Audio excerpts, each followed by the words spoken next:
নতুন গণতান্ত্রিক অভিযাত্রা শুরুর এক নতুন পরিকল্পনা প্রণয়নের জন্য, এক নতুন পথরেখা তৈরির জন্য আমাদের এখানে বসার, একত্রিত হবার এই সুযোগ তৈরি করে দিয়েছিলেন,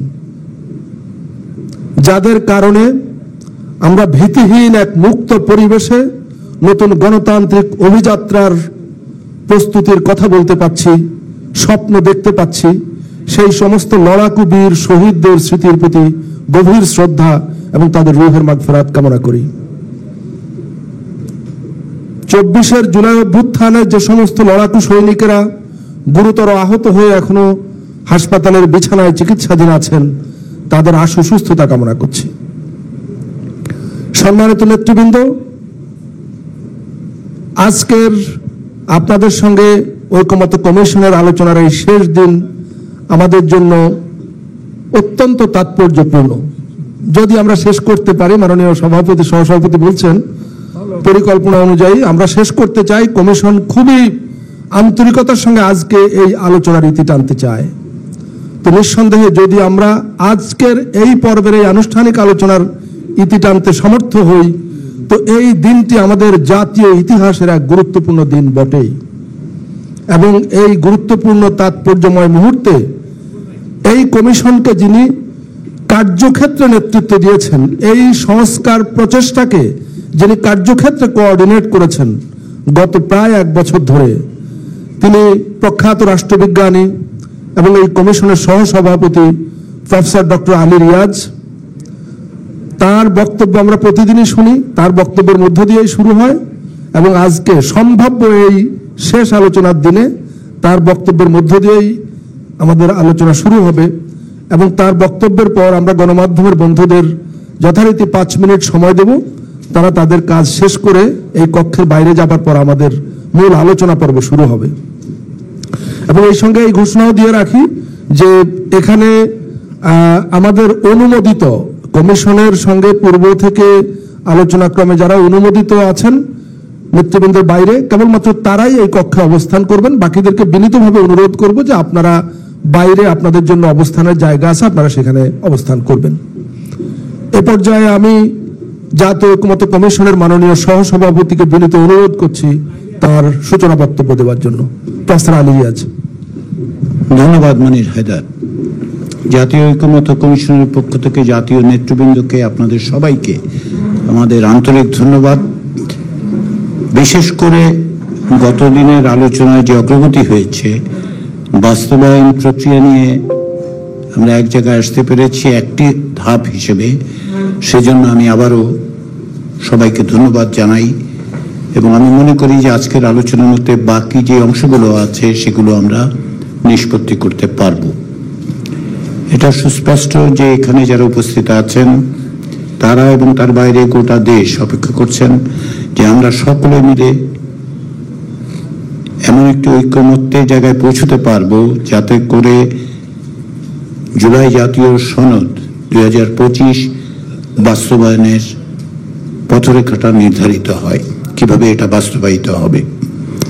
ইতিমধ্যেই কমিশনের পক্ষ থেকে আমরা একাধিকবার যেটা বলেছি বিশেষজ্ঞদের সাথে আলাপের মধ্য দিয়ে, যে আপনাদের পক্ষ থেকে যদি সুনির্দিষ্ট সুস্পষ্ট একটি জায়গায় একটি প্রস্তাব আসে, কমিশন সরকারকে সেটাই উপস্থাপন করবে এবং কমিশন চাইবে যে সেটাই বাস্তবায়িত হোক। আমরা সরকারের কাছে সেটা অনুরোধ জানাবো। আমাদের এই প্রচেষ্টায় অনেক দূর অগ্রগতি হয়েছে এই অর্থে যে গণভোটের ক্ষেত্রে আমরা সকলেই একমতের জায়গায় আসতে পেরেছি। এর কিছু কিছু দিক আছে যেগুলো আমরা আজকে আলোচনা করে নিষ্পত্তি করতে পারলে আমরা মনে করি যে আজকের মধ্যে এই আলোচনার একটা সমাপ্তি টানা যাবে। তবে পাশাপাশি এটাও আমি বলি যে সময়ের স্বল্পতার বিবেচনা যেমন আমরা করব, তেমনি আমাদের এটাও মনে রাখতে হবে যে ঐতিহাসিক সুযোগে শুধু দ্রুততার চেয়েও জরুরি প্রয়োজন হচ্ছে সকলের একত্রিতভাবে, ঐক্যবদ্ধভাবে থেকে, ভিন্নমত সত্ত্বেও ঐক্যবদ্ধভাবে থেকে আমরা যেন অগ্রসর হতে পারি। সেদিক থেকে আজকে আমাদের পক্ষ থেকে যেটা বক্তব্য সেটা হচ্ছে আমরা আরেকটু আপনাদের এই গণভোট বাস্তবায়নের পথ পদ্ধতি নিয়ে আপনারা যদি আলোচনা করেন, আমাদেরকে আরেকটু সুনির্দিষ্ট করে বলেন, তাহলে আমাদের জন্য আবারও সুনির্দিষ্ট প্রস্তাবটি সরকারের কাছে দেওয়া সম্ভব। তবে এটা আমি আপনাদেরকে জানিয়ে রাখতে পারি যে সুনির্দিষ্ট যে প্রস্তাব সরকারের কাছে দেয়া হবে সেটা আপনাদের অবগতির জন্য দেয়া হবে, আপনাদের অবগত করেই আমরা সরকারকে পরামর্শটা দেব। সেদিক থেকে আজকের আলোচনায় আমরা যদি চূড়ান্ত জায়গায় পৌঁছার ক্ষেত্রে বাস্তবায়নের প্রক্রিয়ায় গণভোটের জায়গায় যেতে হলে সেটা হচ্ছে একটা আইনি প্রক্রিয়া লাগবে, যাতে করে আমরা সেখানে পৌঁছতে পারি, গণভোটটা অনুষ্ঠিত হতে পারে এবং কি কি বিষয়ে গণভোট অনুষ্ঠিত হতে পারে সেটারও একটা ধারণা আমরা জানি। সেটা হচ্ছে জুলাই জাতীয় সনদে যে বিষয়গুলো আছে সেখানে যেহেতু কিছু নোট অফ ডিসেন্ট আছে সেটাকে আমাদের বিবেচনায় নিতে হবে। সবগুলো একভাবে বিবেচনা করা যাবে তা আমরা মনে করছি না, কারণ হচ্ছে যে সমস্ত রাজনৈতিক দল নোট অফ ডিসেন্ট দিয়েছেন তারা তাদের অবস্থানের দিক থেকে দিয়েছেন, তাদের শুধুমাত্র দলীয় অবস্থান নয়, আমরা আশা করি যে তারা অন্যান্য বিবেচনার থেকেও দিয়েছেন। ফলে আমাদেরকে দেখতে হবে যে জনগণের যে সম্মতি, সেই সম্মতির ক্ষেত্রে যেন তারা এটা জেনে শুনে এই সম্মতি নিতে পারেন যে রাজনৈতিক দলগুলোর মধ্যে কিছু দলের এই বিষয়ে আপত্তি আছে, যেটা জুলাই সনদে বিস্তৃতভাবে বলা হচ্ছে যে কি কি কারণে কোন জায়গায় তাদের আপত্তির জায়গাটা আছে। ফলে এখনকার পরিস্থিতিটা হচ্ছে যে আমরা গণভোটের পথে অগ্রসর হওয়ার ক্ষেত্রে আর কি কি পদক্ষেপ নিতে পারি যেটা নিশ্চিত করবে যে আমরা সকলে ঐক্যবদ্ধভাবে এই বাস্তবায়ন প্রক্রিয়াকে এগিয়ে নিয়ে যাব। আমরা আজকে সে কারণে আপনাদের কাছ থেকে এই মতামতগুলো চাইছি। আমরা ইতিমধ্যে কমিশনের পক্ষ থেকে, আপনারা জানেন যে কমিশন আজকেও বৈঠক করেছে, গতকালও বৈঠক করেছে, আজকে এবং গত কয়েকদিন ধরে আমরা বিশেষজ্ঞদের সাথে আলোচনা করছি। তাদের পক্ষ থেকে যে সমস্ত প্রস্তাব ছিল, যেহেতু তার কিছু কিছু অংশ এখানে আলোচনার মধ্যে দিয়ে বাদ গেছে, যেমন ধরুন সংবিধানের 106 অনুচ্ছেদ ব্যবহারের কথা আলোচিত হয়েছিল, পরবর্তী সময়ে আপনাদের মধ্য থেকে এই মতটি এসছে যে 106 ব্যবহারের তাগিদটি বা প্রয়োজনটি এখন আর নেই। ফলে সেটাকে বাদ দিয়ে গণভোটের জায়গায় যাওয়ার ক্ষেত্রে যে ঐকমত্যটা হয়েছে সেটাকে কি করে একটি সুনির্দিষ্ট সুস্পষ্ট রূপ দেওয়া যায় তার জন্য আমরা বিশেষজ্ঞদেরকে অনুরোধ করেছি, আজকে গতকালও করেছিলাম। তারা এই বিষয়ে কাজ করছেন, কিন্তু পাশাপাশি আজকে আপনাদের কাছ থেকে আমরা যেটা আশা করছি সেটা হচ্ছে যে দুটো জায়গায় আছে সেগুলো নিয়ে আলোচনা করা, যে গণভোটে কিভাবে বিস্তারিতভাবে জনগণের সম্মতিগুলো, এমনকি যে সমস্ত জায়গায় নোট অফ ডিসেন্ট আছে সেগুলোকে সুনির্দিষ্টভাবে আলাদা করেই নেওয়া যেতে পারে কিনা। আরেকটি হচ্ছে যে গণভোট অনুষ্ঠানে একটা সময়সীমা আপনারা যদি প্রস্তাব করতে পারেন সেটা আমাদের জন্য সহায়ক হবে। আমরা আশা করছি আজকে এই জায়গায় আমরা চূড়ান্ত করতে পারবো, কিন্তু যদি প্রয়োজন হয়, অতীতে যেমন আপনারা বলেছেন, আমরাও মনে করি প্রয়োজন হলে আরো একদিন, বড়জোর 2 দিন আমরা এই জন্য ব্যয় করতে পারবো। কিন্তু 10 তারিখের মধ্যে আমরা এটা সরকারের কাছে সুনির্দিষ্ট সুপারিশ দিতে চাই। আমরা আশা করছি সেটা দিতে পারবো। এবং পাশাপাশি আমি যেটা সেদিনও বলেছি, জুলাই জাতীয় সনদে স্বাক্ষরের ক্ষেত্রে কয়েকটি দলের কাছ থেকে বিভিন্ন সাংগঠনিক ব্যস্ততার জন্যই আমরা বুঝতে পারি যে নাম আমরা পাইনি, কিন্তু আমরা তাদের পক্ষ থেকে আমাদেরকে জানানো হয়েছে খুব শিগগিরই আমরা সেগুলো পাবো। সেটা পাওয়া গেলে আমরা চাই যে আগামী 15-16 তারিখের মধ্যে সম্ভব যাতে একটা আনুষ্ঠানিকভাবে এই জাতীয় সনদে স্বাক্ষরের একটা অনুষ্ঠান আমরা করতে পারি, সেটা আমাদের লক্ষ্য। আপনারা সেই সহযোগিতা করবেন সেটা আমরা আশা করছি। সেটাকে সামনে রেখে বাস্তবায়নের বিষয়ে আমাদের সকলের ঐক্যবদ্ধ প্রচেষ্টা একটা জায়গায় যেন আমরা আসতে পারি, সেই চেষ্টাই আজকের প্রচেষ্টা। মনির হায়দার গোড়াতে বলেছেন যে পূর্ব পরিকল্পনা যে আজকে 5ম দিবসে আমাদের লক্ষ্য হচ্ছে, প্রত্যাশা হচ্ছে আজকে আলোচনাটা সমাপ্তির জায়গায় যাওয়া। যদি সেটা প্রয়োজন হয় হয়তো আমরা আগামীকাল মিলিত হয়ে সেটা চূড়ান্ত করব, কিন্তু আমরা আজকে যতদূর সম্ভব চূড়ান্ত জায়গাটাতেই যেতে চাই, সেটাই সেই প্রত্যাশা। কারণ আমাদের কমিশনের মেয়াদের মধ্যে আমরা কাজটা শেষ করতে চাই। পাশাপাশি যেটা চাই সেটা হচ্ছে এই বিষয়গুলোর অনিষ্পত্তি থাকার কারণে কিছু কিছু কাজে আপনাদের ব্যাঘাত ঘটছে, সাংগঠনিক কাজে, নির্বাচনী কাজে। আমরা চাই যাতে এটা আর দীর্ঘায়িত না হয়। তো সেই আশা রেখে আমি আবারও আপনাদের ধন্যবাদ জানাই যে 5 দিন আগে আমাদের মানে আজকে 5ম সভা, যখন আমরা 11 সেপ্টেম্বর প্রথম বসি বাস্তবায়ন প্রক্রিয়া নিয়ে, অনেকের মনে সংশয় প্রশ্ন ছিল আমরা এক জায়গায় আসতে পারবো কিনা। সঙ্গত কারণেই ছিল, কিন্তু আমরা অনেক দূর পর্যন্ত অগ্রসর হয়েছি। বাকি পথটা আমরা সকলে মিলে নিঃসন্দেহে অতিক্রম করে এক জায়গায় পৌঁছতে পারবো। সবাইকে আবারও ধন্যবাদ জানিয়ে আমি আমার বক্তব্য শেষ করছি। ধন্যবাদ মাননীয় সহসভাপতি। আমি এখন গণমাধ্যমের বন্ধুদের স্মরণ করিয়ে দিচ্ছি যে 3:19 বাজে, আপনারা অনুগ্রহ করে 3:24 মধ্যে আপনাদের কাজ শেষ করুন এবং তারপর আমরা আলোচনায় যাব। আমি যেমন সাইফুল হক ভাই, বাংলাদেশ বিপ্লবী ওয়ার্কার্স পার্টি, তিনি শুরুতেই দৃষ্টি আকর্ষণ করেছেন, কথা বলতে চান। আমি গণমাধ্যমের বন্ধুরা যাওয়ার আগে শুধু বলে রাখি যে আমরা নিশ্চয়ই মানে আজকে সেই আলোচনাই করব যার মধ্য দিয়ে আমরা আজকের আলোচনাটা শেষের দিকে যেতে পারি। সো আমরা এটাকে ফোকাস করেই আমি সবার প্রতি বিনীতভাবে দৃষ্টি আকর্ষণ করে রাখছি যে আমরা কেবলমাত্র একটা সুনির্দিষ্ট, আমরা জানি যে এর মধ্যে রাজনৈতিক নেতৃবৃন্দ পরস্পরের সঙ্গে বিভিন্ন দলের অভ্যন্তরীণ অনেকগুলো দল বসে আলাপ আলোচনা করেছেন, নিজেদের মধ্যে অনেক যোগাযোগ হয়েছে। সুতরাং আজকের আলোচনায় নিশ্চয়ই আমরা সেটার রিফ্লেকশন দেখতে পাবো। ধন্যবাদ।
বিভাগীয় বাছাই ভেন্যু, বিভাগের নাম ঢাকা, ভেন্যু বাংলাদেশ টেলিভিশন ঢাকা।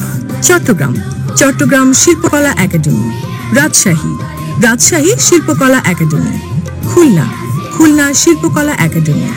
বরিশাল, বরিশাল শিল্পকলা একাডেমি। সিলেট, সিলেট শিল্পকলা একাডেমি। রংপুর, রংপুর শিল্পকলা একাডেমি। ময়মনসিংহ, ময়মনসিংহ শিল্পকলা একাডেমি। শিশু কিশোরদের প্রতিভা অন্বেষণ প্রতিযোগিতা নতুন করে 2025-এর বিভাগীয় বাছাই 4 অক্টোবর থেকে শুরু, চলবে 11 অক্টোবর 2025 তারিখ পর্যন্ত।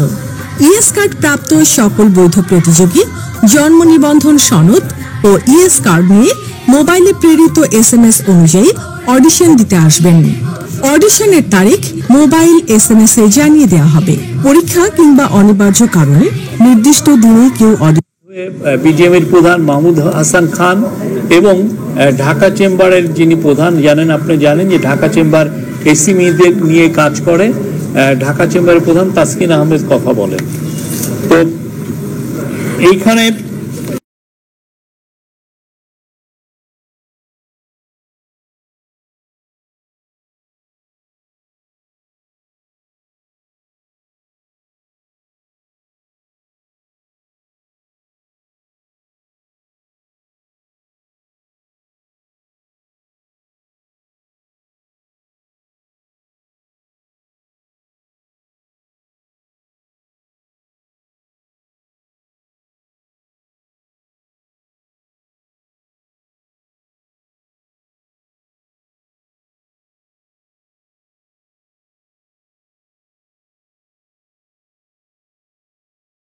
নতুন শ্রম বাজার তৈরি হচ্ছে। ওইখানে গত এই নিউ ইয়র্ক সফরে চিফ অ্যাডভাইজার কসোভোর প্রেসিডেন্ট, আলবেনিয়ার প্রেসিডেন্ট এবং কসোভোর প্রাইম মিনিস্টারের সাথে কথা বলেছেন এবং তারা দুইটা কান্ট্রি বাংলাদেশ থেকে তারা শ্রমশক্তি নিতে চাচ্ছেন। তো তাদের ওইখানে যাতে ভিসার যে জটিলতা সেটা যেন না থাকে, কেননা ইস্ট ইউরোপিয়ান যেগুলো ন্যাশন আছে তাদের কারোরই আসলে বাংলাদেশে কোনো এম্বাসি নাই। তো অনেকের ক্ষেত্রে যেটা হয় যে আমাদের বাংলাদেশিদেরকে নিউ দিল্লিতে যে তার ভিসার জন্য অ্যাপ্লাই করতে হয়। তো সেই বিষয়টা বারবার এসছে যে কিভাবে আমরা ভিসা জটিল থেকে উত্তরণ করতে পারি। আর এই বিষয়ে উনি জোর দিয়েছেন এবং এই বিষয়ে ফরেন মিনিস্ট্রি এই বিষয়ে কাজ করছে এবং সামনে এটা নিয়ে সমন্বিত উদ্যোগ নেবেন। এডিবির সাথে ক্যাপাসিটি, এডিবি এবং ওয়ার্ল্ড ব্যাংকের সাথে আমাদের ক্যাপাসিটি বিল্ডিংয়ের কথাবার্তা বলা হয়েছে। আপনারা জানেন যে আমরা অনেকগুলো দেশের সাথে ফ্রি ট্রেড এগ্রিমেন্টের কথা বলছি। জাপানের সাথে আমাদের কথা হচ্ছে, সাউথ কোরিয়ার সাথে কথা হচ্ছে, সিঙ্গাপুরের সাথে কথা হচ্ছে, ইউনাইটেড আরব আমিরাতের সাথে কথা হচ্ছে, অনেকগুলো দেশের সাথে আমাদের এই আলোচনাগুলো হচ্ছে, মালয়েশিয়ার সাথে হচ্ছে। তো সেই আলোচনার আলোকে আমাদের এই যে ট্রেড নেগোসিয়েশনের জন্য আমাদের একটা নেগোসিয়েশনের জন্য একটা টিম করা হয়েছে।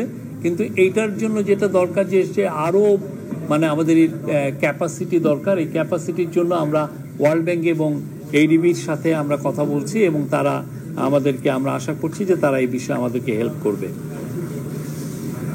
আর একটা হচ্ছে আইসিটি। আপনি জানেন আইসিটিতে প্রচুর জব তৈরি হচ্ছে, যদিও অনেক সময় এই জবগুলো দৃশ্যমান না। এই জবগুলোর জন্য যেটা ছিল আগে যে আইসিটিতে 6% ইনসেন্টিভ দেওয়া হতো, এখন আজকের মিটিংয়ে বলা হয়েছে যে 6% ইনসেন্টিভ কিছু কিছু যেগুলো আছে যে পুরনো বা লেগাসি সেক্টর, সেগুলো ইনসেন্টিভ কমিয়ে এখন যেহেতু পুরো ওয়ার্ল্ড এআই এর জোয়ার চলছে এবং এআই নিয়েই কাজগুলো বেশি হচ্ছে, তো এআই এর যে ফ্রন্টিয়ার টেকনোলজি নিয়ে যারা কাজ করছেন তাদের ইনসেন্টিভটা 6%-এর চেয়েও একটু বাড়িয়ে দেওয়া হবে আর কি, সেই বিষয়েও আলাপ হয়েছে। আমি আর এই বিষয়ে একটা খুব শীঘ্রই চিফ অ্যাডভাইজার রোড ম্যাপ দেওয়ার কথা বলেছেন খুব দ্রুত, যাতে এই সেক্টরে অনেক জব তৈরি হয় এবং এই সেক্টরে আমাদের সক্ষমতা তৈরি হয়।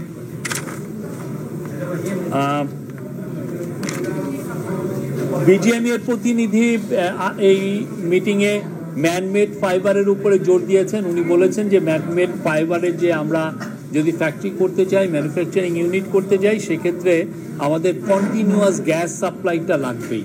তো ওনারা কন্টিনিউয়াস গ্যাস সাপ্লাইয়ের জন্য যেটা এনার্জি সিকিউরিটি এনশিওর করার জন্য রিগ্যাসিফিকেশন ইউনিটের কাজটা খুব দ্রুত করতে বলেছেন। আপনি জানেন যে আমরা বিদেশের থেকে প্রচুর গ্যাস এলএনজি আনি, এলএনজি এনে এটাকে রিগ্যাসিফিকেশন করতে হয়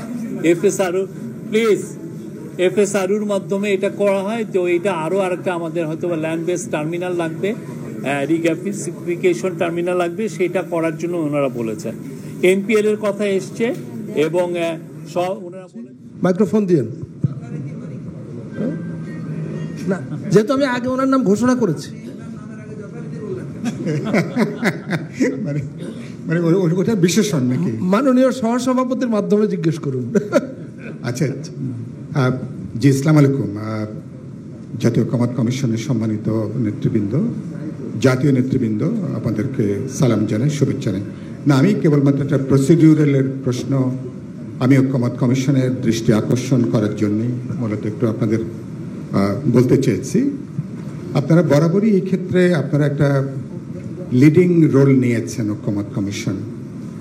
আমরা আলাপ আলোচনার পরের দিন যখন শুরু হয়, আপনারা অধিকাংশ ক্ষেত্রে আপনারা আলোচনার প্রস্তাব আকারে আপনারা আমাদের সামনে হাজির করেছিলেন আগে।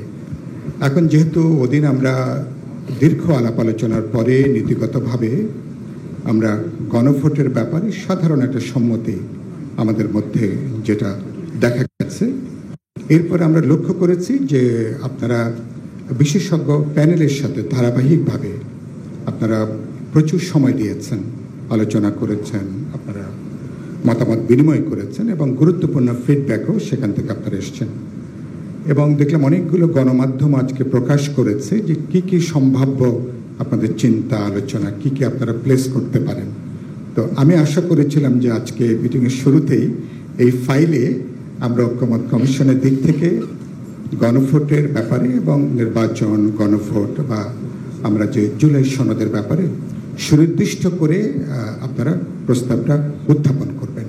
তো এটা ইতিমধ্যে প্রফেসর আলী রিয়াজ তিনি দুই একটা ব্যাপারে উল্লেখ করেছেন। আপনারা যদি একটু সুনির্দিষ্ট করে বলতে পারেন তাহলে মানে আমাদের জন্য চিন্তা করতে, আলোচনা করতে সুবিধা হয়। যেহেতু আপনারা সিরিয়াসলি হোমওয়ার্ক করেছেন, সময় দিয়েছেন, মনোযোগ দিয়েছেন, সব রাজনৈতিক অংশীজনদের আপনার মতামতটাও জানেন, গুরুত্বপূর্ণ অন্যান্য মতামত পেয়েছেন, সেদিক থেকে যদি আপনারা বলতে পারেন তাহলে সেটা সুবিধা হয় আর কি।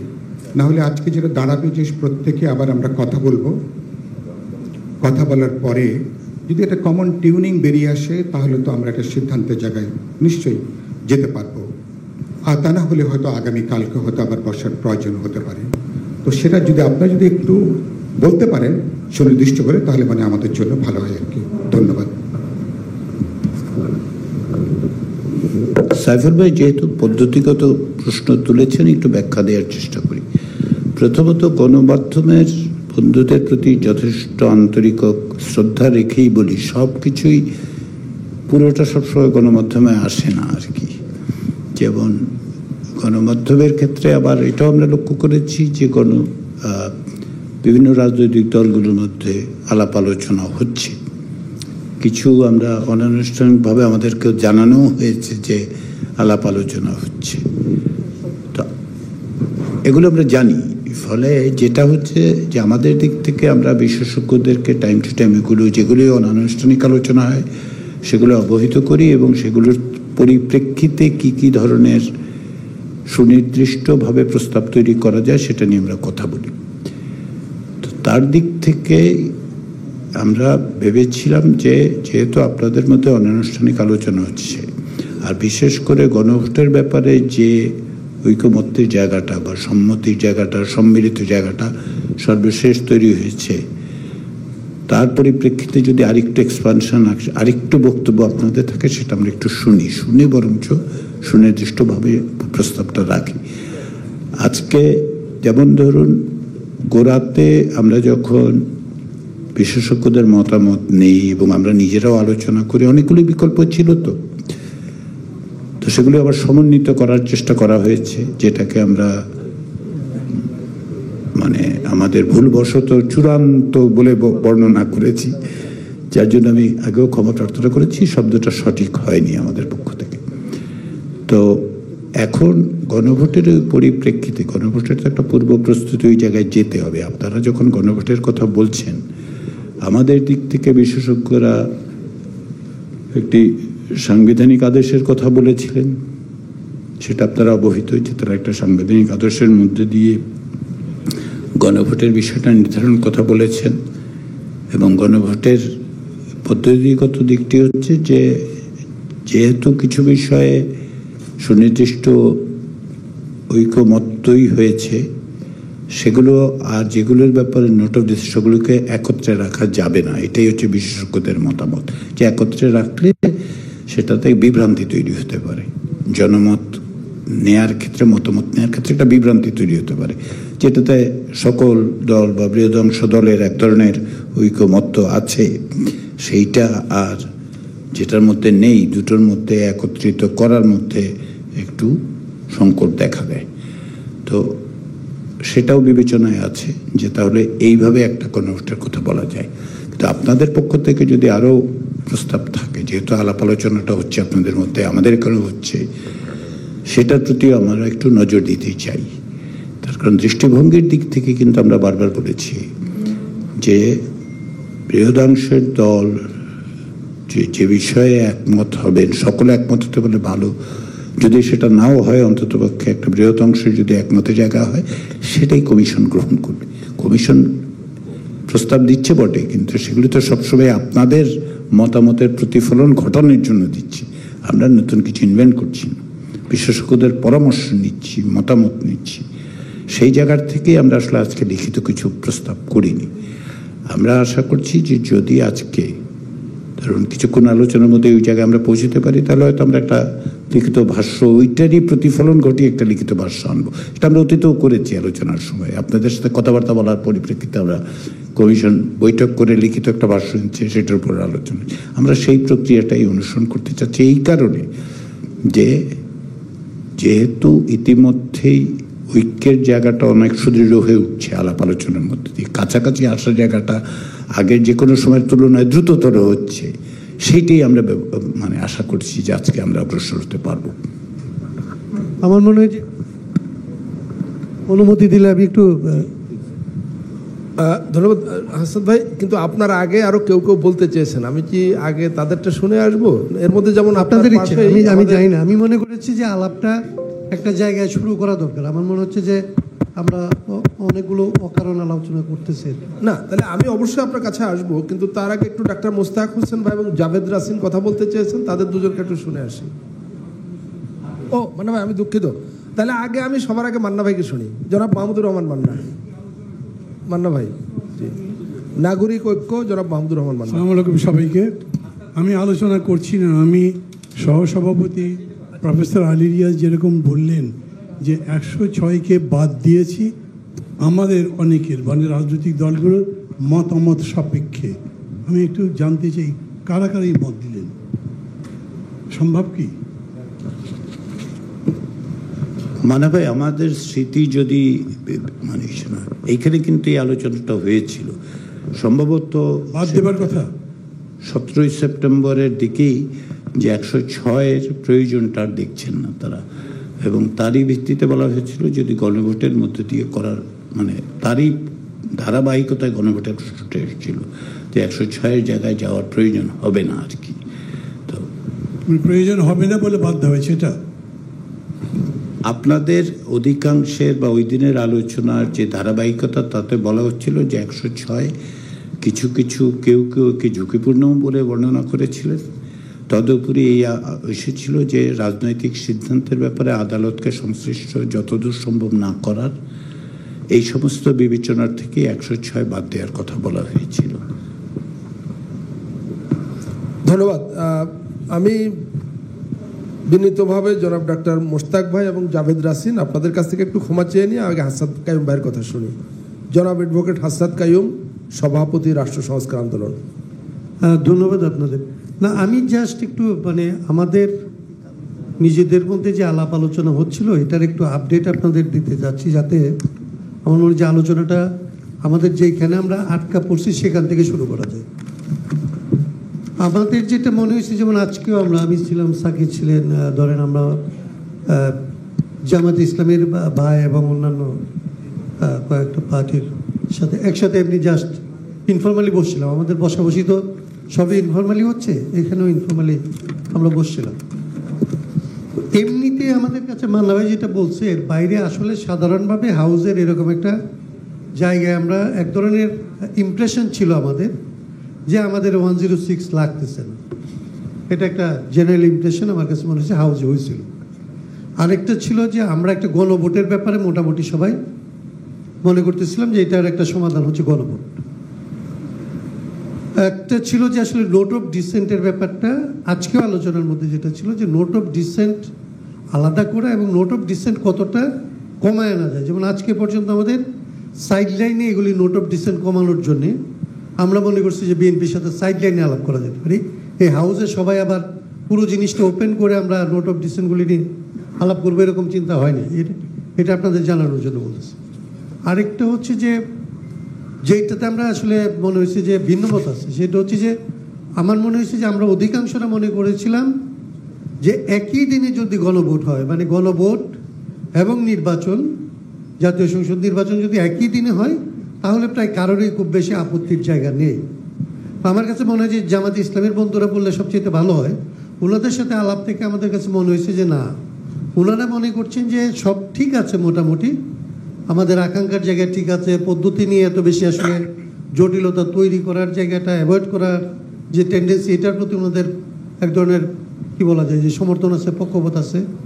কিন্তু ওনারা মনে করেন যে আসলে গণভোটটা হইতে হবে অন্তত নভেম্বরের মধ্যেই হয়ে যাওয়া দরকার, ফেব্রুয়ারিতে গিয়ে জাতীয় নির্বাচন হোক।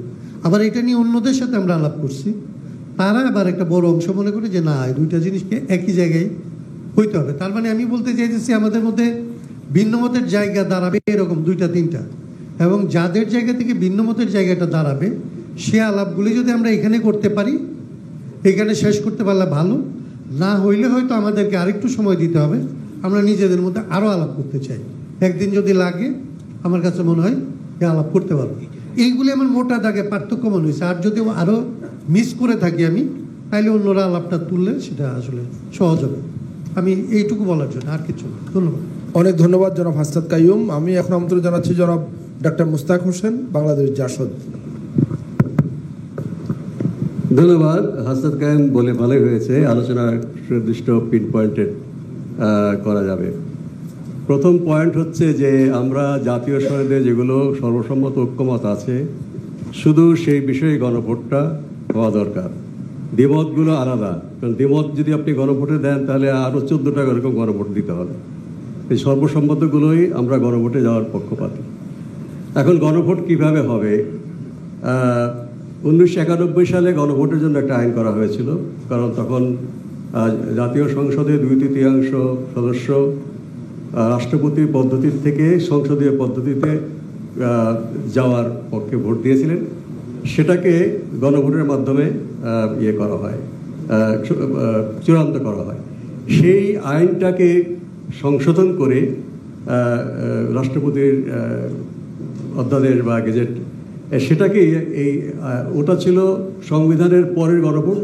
এটা আমরা আগে করছি বা একই দিনে করছি, যাই হোক।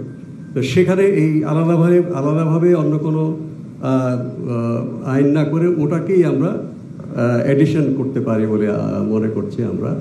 আমরা বেশ কিছু আইনজীবীর সঙ্গে কথা বলেছি এই দুদিনে। তবে কোনো ক্রমেই কোনো আলাদা সাংবিধানিক আদেশের এখানে অবকাশ নেই, যেটা সংবিধানকে খাটো করবে। সংবিধানের ঊর্ধ্বে কোনো রকম সাংবিধানিক আদেশের মাধ্যমে এই গণভোট করা দরকার হবে না। এই গণভোট এবং জাতীয় সংসদ নির্বাচন একই দিনে এই কারণে প্রয়োজন, গণভোটে যেই রায়টা পাবো সেই রায়টা জাতীয় সংসদের মাধ্যমেই আমরা চূড়ান্ত করতে চাচ্ছি। এবং পরবর্তী পর্যায়ে গণভোটের প্রয়োজন হবে কিনা সেটা একটা আলোচনা হতে পারে। আমরা একই দিনে গণভোটের মাধ্যমে এবং জাতীয় সংসদ নির্বাচনের মাধ্যমে সেটা কভার হয়ে যাবে কিনা সেই বিষয়ে আইনগত আমার নেই দক্ষতা বা জ্ঞান। যদি এমন হয় যে ওই একদিনের ভোটেই আমরা যে ঐক্যমতের ভিত্তিতে সংবিধান সংশোধন করতে চাচ্ছি সেটা হয়ে গেল, তাহলে জাতীয় সংসদ নির্বাচনের পরবর্তী পর্যায়ে গণভোটের প্রয়োজন হবে না। কিন্তু আমাদের আপত্তি নেই, জাতীয় সংসদের এই সমস্ত মূলনীতি বিষয়ক বা যেগুলো 7-এর খতে ছিল অলঙ্ঘনীয় করা, সেটা এখন গণভোটের মাধ্যমে যদি রিপ্লেস হয়, পরেও হতে পারে। তবে গণভোট একই দিন এবং জাতীয় সংসদ করলে কিছু সমস্যা হবে ঠিকই, কিন্তু যদি আপনি আগে করেন জটিলতা অনেক বাড়বে, রাজনৈতিক বিশ্বাস অবিশ্বাস সন্দেহ এবং অনেক কিছু ফাঁক ফোকর ঢুকে যেতে পারে। কাজে সেই সমস্ত কিছু অনিশ্চয়তা যদি নিরসন করতে চাই, একই দিনে গণভোট হওয়া বাঞ্ছনীয়। আমাদের দল গণভোটকে একেবারেই অপ্রয়োজনীয় মনে করেছে এবং দলের ভিতরেও আমাদের অনেক আলোচনা করতে হয়েছে, কারণ আমরা এটাকে অ্যাগ্রি করলাম। এটা হচ্ছে একটা সমঝোতার জন্য, জাতীয় ঐক্যমতের জন্য এটা প্রয়োজন নেই, কিন্তু সমঝোতার কারণে আগে ভেগেই আমরা যদি জনগণের কাছে প্রতিশ্রুতিবদ্ধ হই এবং নৈতিকভাবে দায়বদ্ধ হই সেটা, এবং গণভোটের এই সংশোধিত যেটা প্রস্তাব করছি আমরা, নিশ্চয়ই এটা নৈতিকভাবে বাইন্ডিং, আইনগতভাবে বাইন্ডিং করা যাবে না। কারণ জাতীয় সংসদের উপরে কোনো রকম বাইন্ডিংস করতে হলে সেটা সংবিধানের ঊর্ধ্বে করতে হয়, সেটা নীতিগতভাবেই সেটা আমরা বিরুদ্ধে। তো এইভাবে যদি আমরা যেই ঐক্যমতটা গত সভায় হয়েছে, এটার ভিন্নতা করতে গিয়ে যদি আমরা বেশি জোর দিতে যাই, তাহলে যতটুকু ঐক্যমত হয়েছে সেটা কিন্তু আবার আলগা হয়ে যাওয়ার একটা আশঙ্কা থাকে। কাজেই আমরা অনুরোধ করব, যেভাবে আমাদের দল আমাদের পূর্ব ঘোষিত যে গণভোট প্রয়োজন নেই সেখান থেকে সরে এসে একই দিনে গণভোট এবং জাতীয় সংসদ নির্বাচনের ঐক্যমত হয়েছি, এখানেই আমরা থাকি। এবং এটার ভিত্তিতে, এবং আরেক যেটা আবার উল্লেখ করে শেষ করব, কোনো সাংবিধানিক আদেশের মাধ্যমে সেটা করা যাবে না। আমাদের যেই বিদ্যমান আইন আছে তাকে সংশোধন করে সেটা করা যাবে। আমার মনে হয় এভাবে আমরা এগোতে পারি। ধন্যবাদ। ধন্যবাদ ডক্টর মুস্তাক হোসেন। আমি এখন আমন্ত্রণ জানাচ্ছি জনাব Javed Rachin, national citizens party. Microphone দিন জনাব জাভেদ রাসিনকে।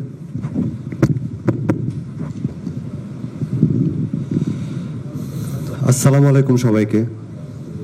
দীর্ঘ প্রায় 6 মাস আলোচনা, প্রায় 6 মাস হয়ে গেছে আর কি মনে হচ্ছে, আলোচনা চলমান আছে। আজকে কমিশন থেকে একটা আভাস পেয়েছিলাম যে আলোচনা প্রথম রাউন্ডের আলোচনা ধরলে এটা 8.5 মাস বা প্রায় 9 মাস, প্রায় 9 মাস।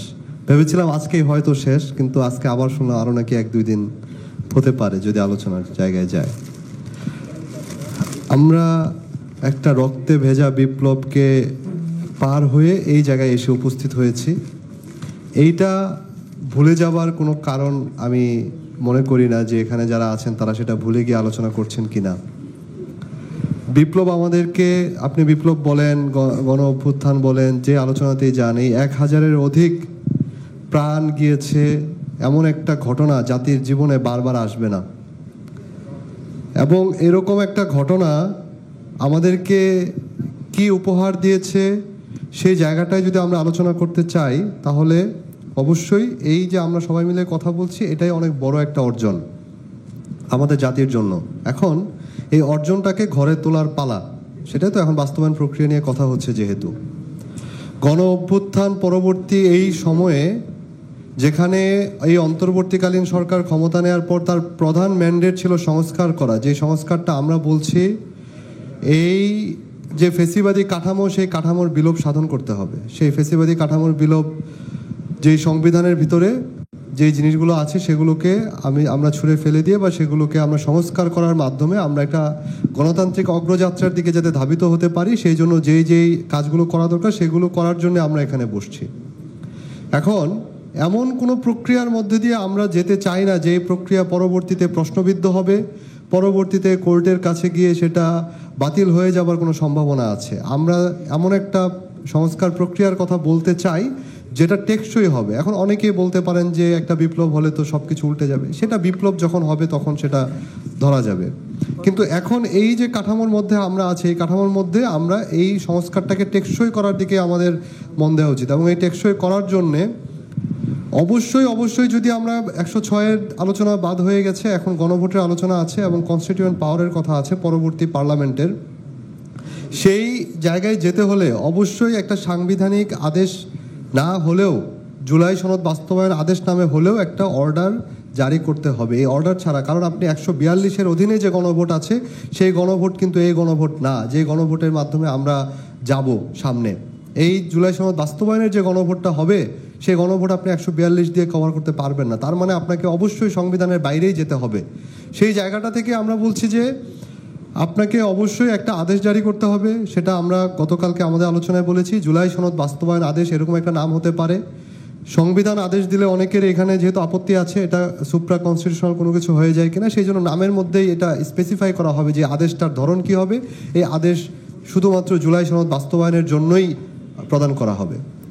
এরপর সেই আদেশে বলা থাকবে এই জুলাই সনদ অবশ্যই জনগণের অভিপ্রায়ে বাস্তবায়িত হবে, অর্থাৎ জনগণের যে চরম অভিপ্রায় সেটা হচ্ছে গণভোট আমরা বলছি। এখন এখানে প্রশ্ন এসেছে, সেই গণভোটের প্রশ্ন কি হবে? প্রশ্ন হবে যে আমরা একটা অনুমতি নিব, সেই অনুমতি নিয়ে হচ্ছে পরের সংসদ বা পার্লামেন্ট সেটা বাস্তবায়ন করবে। যদি অনুমতি নেওয়ার প্রশ্ন আসে তাহলে গণভোট করার দরকারটা কি? আমি এই জায়গাটায় গতকালকে আলোচনায় একটু কনফিউজড হয়ে গিয়েছিলাম যে গণভোট তো জনগণ রায় দিচ্ছে, জনগণ তো অভিপ্রায় জানাচ্ছে যে আমি এটার পক্ষে আছি বা নাই, তো সেইটা শুধুমাত্র আমি অনুমতি নিব কেন? এই জায়গাটায় আমার মনে হয় যে অবশ্যই গণভোটে এই জুলাই সনদ বাস্তবায়ন হবে কি হবে না এইটাই প্রশ্ন হওয়া উচিত। এবং জনগণ যদি জুলাই সনদের পক্ষে রায় দেয় তাহলে পরের যে সংসদ, যার কনস্টিটিউয়েন্ট পাওয়ার থাকবে, সে এই জুলাই সনদ বাস্তবায়ন করতে বাধ্য থাকবে। তার কাজ হবে শুধুমাত্র জুলাই সনদের যে বিষয়গুলো রয়েছে, প্রস্তাবনাগুলো রয়েছে, সেগুলো টেক্সট আকারে সংবিধানে ইনকর্পোরেট করা। যেহেতু সংবিধানে ইনকর্পোরেট করতে গেলে মৌলিক বেসিক স্ট্রাকচারকে আমরা হাত দিচ্ছি, আমরা যেহেতু কনস্টিটিউশনের ক্যারেক্টার চেঞ্জ করছি, তার জন্য অবশ্যই ওই অ্যাসেম্বলির, ওই পার্লামেন্টের একটা কনস্টিটিউয়েন্ট পাওয়ার লাগবে, যেটাও আবার এই আদেশ দ্বারা লিখিত থাকতে হবে। জনগণকে বুঝতে হবে যে হ্যাঁ, এই পার্লামেন্ট সাধারণ কোনো পার্লামেন্ট না, এই পার্লামেন্ট তার বিশেষ একটা ক্ষমতা আছে। একই সাথে আমরা মনে করি যে জাতির জীবনে জুলাই সনদও একটা খুবই গুরুত্বপূর্ণ একটা ব্যাপার, যেহেতু এত রক্তের বিনিময়ে আমরা এই অভ্যুত্থান পরবর্তী সময়ে আমরা একটা সংস্কারের এত বড় একটা কাজ দায়িত্ব হাতে নিতে চলেছি। সেই জায়গায় এই জুলাই সনদ কেন্দ্রিক যে গণভোট হবে, সেই গণভোট অবশ্যই সাধারণ নির্বাচনের চাইতে আগে আলাদা সময়ে হতে হবে। না হলে সংস্কারটা যে জনগণ চাইছে, সংস্কারটা কি জনগণ সেটা বুঝতে হবে জনগণকে। তো আপনারা অনেকেই আমি দেখি টকশোতে বা বিভিন্ন জায়গায় কথা বলে, জনগণ এই সংস্কারের কি বোঝে? জনগণ বোঝে, জনগণ সব কিছু বুঝতেছে, জনগণ জানে যে রাজনীতিবিদরা কি করতেছে, কি করতে তারা মুখে কি বলে আর তাদের অন্তরে কি আছে, কারা ক্ষমতা আঁকড়ে ধরে রাখার জন্য এই সংস্কার প্রক্রিয়া বিলম্বিত করতে চাচ্ছে কিংবা এটাকে পরের পার্লামেন্টে নিয়ে যেতে চাচ্ছে। তো সেই জায়গাটায় আমরা মনে করি জনগণ যাতে বুঝতে পারে সংস্কারটা কি, সংস্কারের গুরুত্বটা কি এবং এই জুলাই সনদ কতটা প্রয়োজনীয়, সেই জন্য অবশ্যই এটাকে জাতীয় সংসদ নির্বাচনের থেকে আলাদা করতে হবে। তা না হলে জাতীয় সংসদ নির্বাচনের সাথে যদি একই দিনে গণভোটটা হয় তাহলে এটা তার গুরুত্ব হারাবে এবং আমরা মনে করি এটা গুরুত্ব হারানোটা উচিত নয়। তো আমি মনে হয় আমার কথাগুলো বলতে পেরেছি, আরও আলোচনা হোক, আমরা শুনছি। সবাইকে ধন্যবাদ। ধন্যবাদ জনাব জাভেদ রাসিন। জনাব অ্যাডভোকেট শিশির মনির কথা বলতে চাইছেন, যদি আমার সামনে আরো অন্তত 3টা স্লিপ আছে, আমরা অ্যাডভোকেট শিশির মনিরকে শুনে এসে বলবো নাকি? জি, তাহলে আমি জনাব গাজী আতাউর রহমান, ইসলামী আন্দোলন বাংলাদেশ, যুগ্ম সাধারণ সম্পাদক, যুগ্ম মহাসচিব, ইসলামী আন্দোলন বাংলাদেশ। আসসালামু আলাইকুম রহমতুল্লাহ। সম্মানিত আজকের অধিবেশনের সভাপতি, ঐক্যমত্য কমিশনের সহসভাপতি এবং অন্যান্য ঐক্যমত্য কমিশনের সম্মানিত সদস্যবর্গ, রাজনৈতিক নেতৃবৃন্দ, আমরা আসলে মৌলিক অনেকগুলো বিষয়ে একমত হয়েছি আলহামদুলিল্লাহ। যেই উদ্দেশ্য ঐক্যমত্য কমিশন গঠিত হয়েছিল, আমরা মনে হয় সেই উদ্দেশ্য পূরণের প্রায় কাছাকাছি শেষ প্রান্তে আমরা চলে এসেছি। আমরা জুলাই সনদের মৌলিক অনেকগুলো বিষয়ে একমত হতে পেরেছি এবং শেষ পর্যন্ত যেখানে গিয়ে থেমেছিলাম যে এটা বাস্তবায়ন কিভাবে হবে, সেখানেও আমরা মৌলিক একটা জায়গায় একমত হয়েছি যে গণভোট হবে। এই ব্যাপারে এখানে আমাদের সবগুলো রাজনৈতিক দল একমতে আমরা পৌঁছেছি। এখন হলো মূল বিষয় যে গণভোটটা কোন আইনের ভিত্তিতে হবে এবং কখন হবে, এটা নিয়ে, এই বিষয়টা নিয়ে আজকে এখানে আলোচনা। আজকে যদি এটা সমাধান করতে পারি আলহামদুলিল্লাহ শেষ হয়ে যাবে। আমরা চাই আমরা সমাধানে পৌঁছি। এখানে যেই বিষয়টা নিয়ে বিতর্ক হচ্ছে যে গণভোটটা কখন হবে, অনেকেই বলছেন জাতীয় নির্বাচনের সঙ্গে হলে ভালো হয়, অনেকেই বলছেন যে না আগে। এখানে কিছু টেকনিক্যাল বিষয় আমাদের মনে হয় মাথায় রাখা প্রয়োজন। যদি গণভোট হয় তাহলে কিন্তু আলাদা একটা ব্যালট হবে, জাতীয় নির্বাচন একটা ব্যালট হবে। নির্বাচন কমিশন কিন্তু সারা বাংলাদেশে তাদের প্রস্তুতি মোটামুটি প্রাথমিকভাবে তারা নিয়েছে, সেটা হলো কতগুলো ভোট সেন্টার হবে এবং সেখানে কর্মকর্তা কর্মচারী কতগুলো লাগবে, এগুলো কিন্তু অলরেডি তারা একটা প্রস্তুতি তারা নিয়েছে। এখন গণভোটটা যদি একই সাথে হয় তাহলে আলাদা একটা ব্যালট হবে, সেখানে অবশ্যই সময় আরও বেশি লাগবে। জাতীয় নির্বাচনে একটা ব্যালটে ভোট দিতে যে সময় লাগে, সাথে যদি আরেকটা ব্যালট পেপার হয় তাহলে এখানে সময় বেশি লাগবে। এবং যদি আবার নোট অফ ডিসেন্টের জন্য আবার আলাদা একটা ব্যালট হয় তাহলে আরও বেশি লাগবে। তাহলে সেই ক্ষেত্রে আমাদের সেই নির্বাচনটা বিলম্বিত হতে, মানে ভোট গ্রহণটার সময়টা বিলম্বিত হয়ে যাবে। এই যে সংকটটা, তখন এটা সমাধান কিভাবে হবে? ভোট গ্রহণের সময় যেমন বিলম্বিত হবে, আবার রেজাল্ট যখন হবে তখন দুইটাই গণনা হবে, 2টা ব্যালট বা 3টা ব্যালট গণনা, সেখানেও কিন্তু বিলম্বিত হবে। এবং সেখানে ভোট গ্রহণ কর্মকর্তা এবং অন্যান্য আনুষঙ্গিক প্রস্তুতি সব মিলিয়ে দেখা যাবে এখানে একটা টেকনিক্যাল প্রবলেম আছে। এই জন্য আমার মনে হয় এইগুলো মাথায় রাখা দরকার। এগুলি মাথায় যদি আমরা রাখি তাহলে একই সাথে গণভোট এবং একই সাথে জাতীয় নির্বাচন হওয়াটা আমাদের কাছে মনে হচ্ছে যে এটা একটা ডিফিকাল্ট। আরেকটা বিষয় আমাদের চিন্তায় রাখা উচিত, আমরা এখানে যারা আছি সবাই জুলাই সনদের পক্ষে, কিন্তু এরাই কিন্তু না। বাংলাদেশে ভোটারদের মধ্যে আমাদের বাইরেও কিন্তু আরও ভোটার আছে যারা জুলাই সনদের পক্ষে না। এখন জাতীয় নির্বাচনে কিন্তু আমরা আলাদা আলাদা নির্বাচন করব, তখন কিন্তু আমাদের এখানে যারা আছি আমরাও পরস্পর প্রতিদ্বন্দ্বী হয়ে যাব। এখন পরস্পর প্রতিদ্বন্দ্বী হব, কিন্তু জুলাই সনদের পক্ষে কিন্তু আমরা সবাই, কিন্তু সেখানে কিন্তু আমাদের ঐক্যটা থাকবে না। এই জন্যে এই গণভোটটা কিন্তু তখন দেখা যাবে যারা জুলাই সনদের পক্ষে না তারাই সে সুযোগটা নেবে। এই জন্যে আমার মনে হয় যারা আমরা জুলাই সনদের পক্ষে তারা ঐক্যবদ্ধভাবে যাতে আমরা এই গণভোটটা করতে পারি, এই জন্যে এই ভোটটা আগে প্রয়োজন। এবং টেকনিক্যাল সমস্যাগুলো যাতে আমরা ফেস করতে না হয়, আমাদের জাতীয় নির্বাচনে কোনো রকম ইম্প্যাক্ট যাতে না পড়ে গণভোটের কারণে, এই জন্যে আমাদের প্রস্তাব হলো গণভোটটা নির্বাচনী তফসিল, জাতীয় নির্বাচনী তফসিলের আগেই হয়ে যাওয়া উচিত, যাতে আমরা যারা এই সনদের পক্ষে ঐক্যবদ্ধভাবে যাতে আমরা এই গণভোটের এই স্বতঃস্ফূর্তভাবে জনগণকে ঐক্যবদ্ধ করে এই সনদের পক্ষে আমরা জনমত নিতে পারি। আর জাতীয় নির্বাচনের সময় গেলে তখন কি হবে, এখন আমরা পারস্পরিক নির্বাচনে যদি প্রতিদ্বন্দ্বিতায় জড়াবো, মাঝখানে তৃতীয় পক্ষ যারা জুলাই সনদের বিপক্ষে থাকবে তারা আমাদের এই সংকটটাকে আরও গভীর করে তুলতে পারে, সংঘাত মুখর একটা পরিবেশ তৈরি হতে পারে, নির্বাচনে এটার ইম্প্যাক্ট পড়তে পারে। এই জন্যে আমাদের প্রস্তাব হলো গণভোটটা জাতীয় নির্বাচন তফসিল ঘোষণার মুহূর্তে আগে হলে ভালো হয়। এখন এটা কোন আইনের ভিত্তিতে হবে, এই জন্য তো আপনারা এক্সপার্ট ওপিনিয়ন নিচ্ছেন, সে ব্যাপারে যাতে এটা টেকসই হয়, সাস্টেনেবল হয়, এই ব্যাপারে অবশ্যই আমার মনে হয় কমিশনের যারা আইনজীবীদের সাথে কথা বলছেন, এক্সপার্ট, সাংবিধানিক এক্সপার্ট, বিভিন্ন রকম এক্সপার্ট ওপিনিয়নের ভিত্তিতে এটা হলে আমাদের মনে হয় এ ব্যাপারে কারো আপত্তি থাকার কথা নয়। সবাইকে ধন্যবাদ। ধন্যবাদ জনাব গাজী আতাউর রহমান। আমি আমন্ত্রণ জানাচ্ছি ডক্টর নিয়ামুল বশির, বোধহয় বাইরে গেছেন, জনাব মাসুদ রানা, বাসদ মার্ক্সবাদী।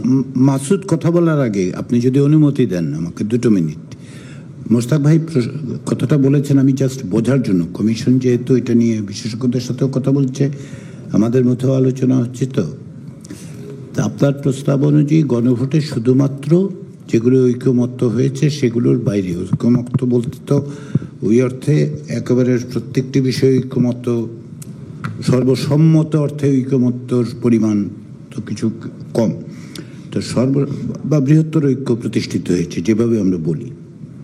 এর বাইরে যেগুলো নোট অফ ডিসেন্ট সেগুলো কোথায় থাকবে, মানে গণভোটে এগুলির ব্যাপারে আপনাদের প্রস্তাব কি এই যে শুধুমাত্র, আমি একটা ফিগার বলছি, ফিগারটা কারেক্ট ফিগার না, ধরুন আমাদের 84টার মধ্যে 40টা সকলে একমত হয়েছে বা 40টা হয়নি, তো যেগুলো হয়নি সেগুলোর জন্য জনগণের সম্মতি, জনগণের মতামতের প্রয়োজন বোধ করছেন না আপনারা?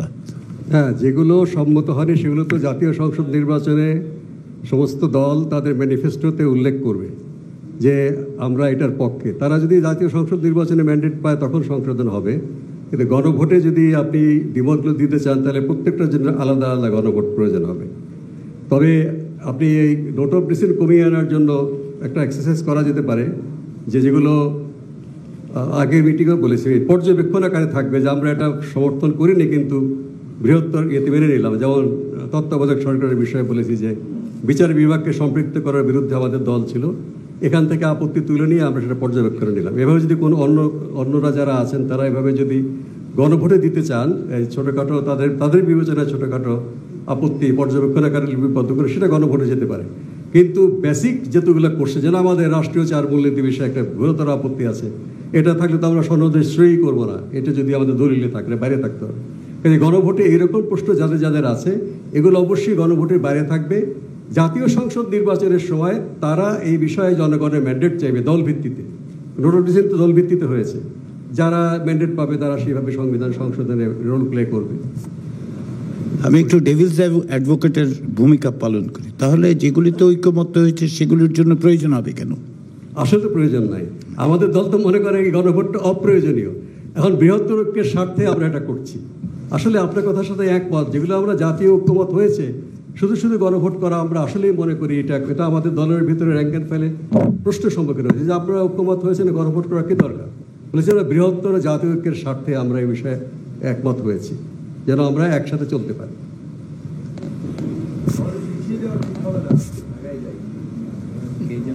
জি জনাব মাসুদ রানা।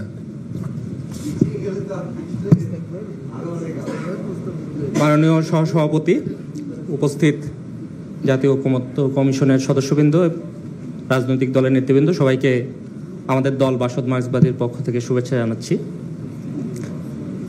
ঐক্যমত্য কমিশনের যে আলোচনা চলছে সেই আলোচনার তো শেষ প্রান্তে আমরা এই ঐক্যমত্য কমিশনে যখন বসি তখন আমরা একটা আলোচনা আমরা বারবারই করি যে ফ্যাসিবাদী ব্যবস্থার বিলোপ আমরা চাই, এবং এই গণঅভ্যুত্থানের একটা মূল চাওয়া ছিল যাতে ফ্যাসিবাদ আর ফিরে না আসে, বিশেষ করে আমাদের এই জায়গায় একটা গুরুত্বপূর্ণ চাওয়া। কিন্তু এই জায়গায় একটা অভাববোধ যদি বলি আমি, সেটা আছে যে এই পুরো আলোচনার মধ্যে মানে এখানে প্রধান ভরকেন্দ্র হয়ে গেছে সাংবিধানিক সংস্কার বা পরিবর্তনের জায়গাগুলোই। ঐক্যমত্য কমিশনও যে আরও যে কমিশনগুলো করেছিল, শ্রম সংস্কার কমিশন থেকে শুরু করে, সেগুলোর এখানে তো আর আলোচনা হয় নাই। সেগুলো একটা দিক, আমি সেই আলোচনায় ডিটেলে যাচ্ছি না স্যারের এই বিষয়টা। কারণ হচ্ছে মাসুদ, আমরা বারবার ব্যাখ্যা করেছি, কিন্তু সকলে তো প্রত্যেকদিন টিভি দেখেন না, আমি অনুমান করি, সেই জন্য আবার বলছি রেকর্ডের জন্য। জাতীয় ঐক্যমত্য কমিশন গঠিত হয় 15ই ফেব্রুয়ারি। তার সেই সময় 6টি কমিশনের বাইরে অন্য কোনো কমিশনের কোনো রিপোর্ট আমাদের হাতে ছিল না। সরকারের পক্ষে এমন কমিশন গঠন করা সম্ভব ছিল না যে ভবিষ্যতে কি কি কমিশনের রিপোর্ট বেরোবে সেগুলো অন্তর্ভুক্ত হবে। এটা হচ্ছে 1 নম্বর।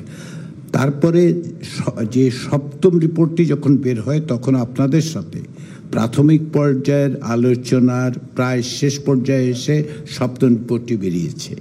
ফলে এটা বারবার বলে লাভ নেই যে আমরা কেন যুক্ত হইনি। আমি শেষ করি। আর সাংবিধানিক বিষয়গুলো নিয়ে যে 20টি বিষয় নিয়ে আমরা এখানে আলোচনা করেছি, যেটা সকলে দেখেছেন, এর বাইরেও কিন্তু সব মিলে এর বাইরে প্রায় 62টি বিষয় বা 64টি বিষয় একমত আছে, যেগুলো কেবল সাংবিধানিক বিষয় নয়। আমি যে কারণে এই কথাটা বলছি, যেহেতু মানে এখানে আমরা সমস্ত রাজনৈতিক দল আছি বা আমাদের একটা শুধুমাত্র মানে আমরা একটা আকাঙ্ক্ষা নিয়ে এখানে বসেছিলাম, সেই জায়গা থেকে আমি এই কথাটা স্মরণ করতে চাই যে ফ্যাসিবাদী ব্যবস্থা বিলোপের সাথে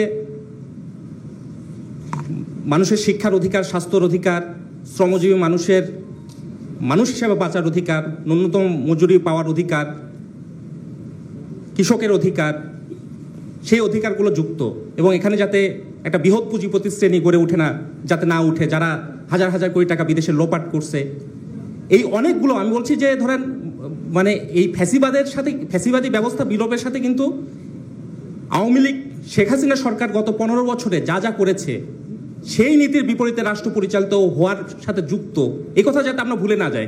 আমি এটা নিয়ে ব্যাখ্যায় যাচ্ছি না, মানে যে নীতিতে আওয়ামী লীগ রাষ্ট্র পরিচালনা করেছে, যে কারণে এখানে ভারতের মতো আধিপত্যবাদী দেশ, সাম্রাজ্যবাদী দেশ যে আমাদের দেশে যে কর্তৃত্বর জায়গা তৈরি করেছে। জনাব মাসুদ রানা, আমি বলছি যে মাননীয় সহসভাপতির দৃষ্টি আকর্ষণ করে বলছে, আমরা যদি এই ওয়াইড, আমি এই আলোচনায় যাচ্ছি না, আমি তাহলে আমাদের তো সময় খুব কম। আমরা যেহেতু আলোচনার শেষ পর্যায়ে, আমি কথাটা এখানে বলছি যেন আমরা ভুলে না যাই যে ফ্যাসিবাদী ব্যবস্থা বিলোপের কথা যখন বলছি তখন কিন্তু অনেক বিষয় যুক্ত। এটা একটু রেকর্ডেড থাকলেই ভালো।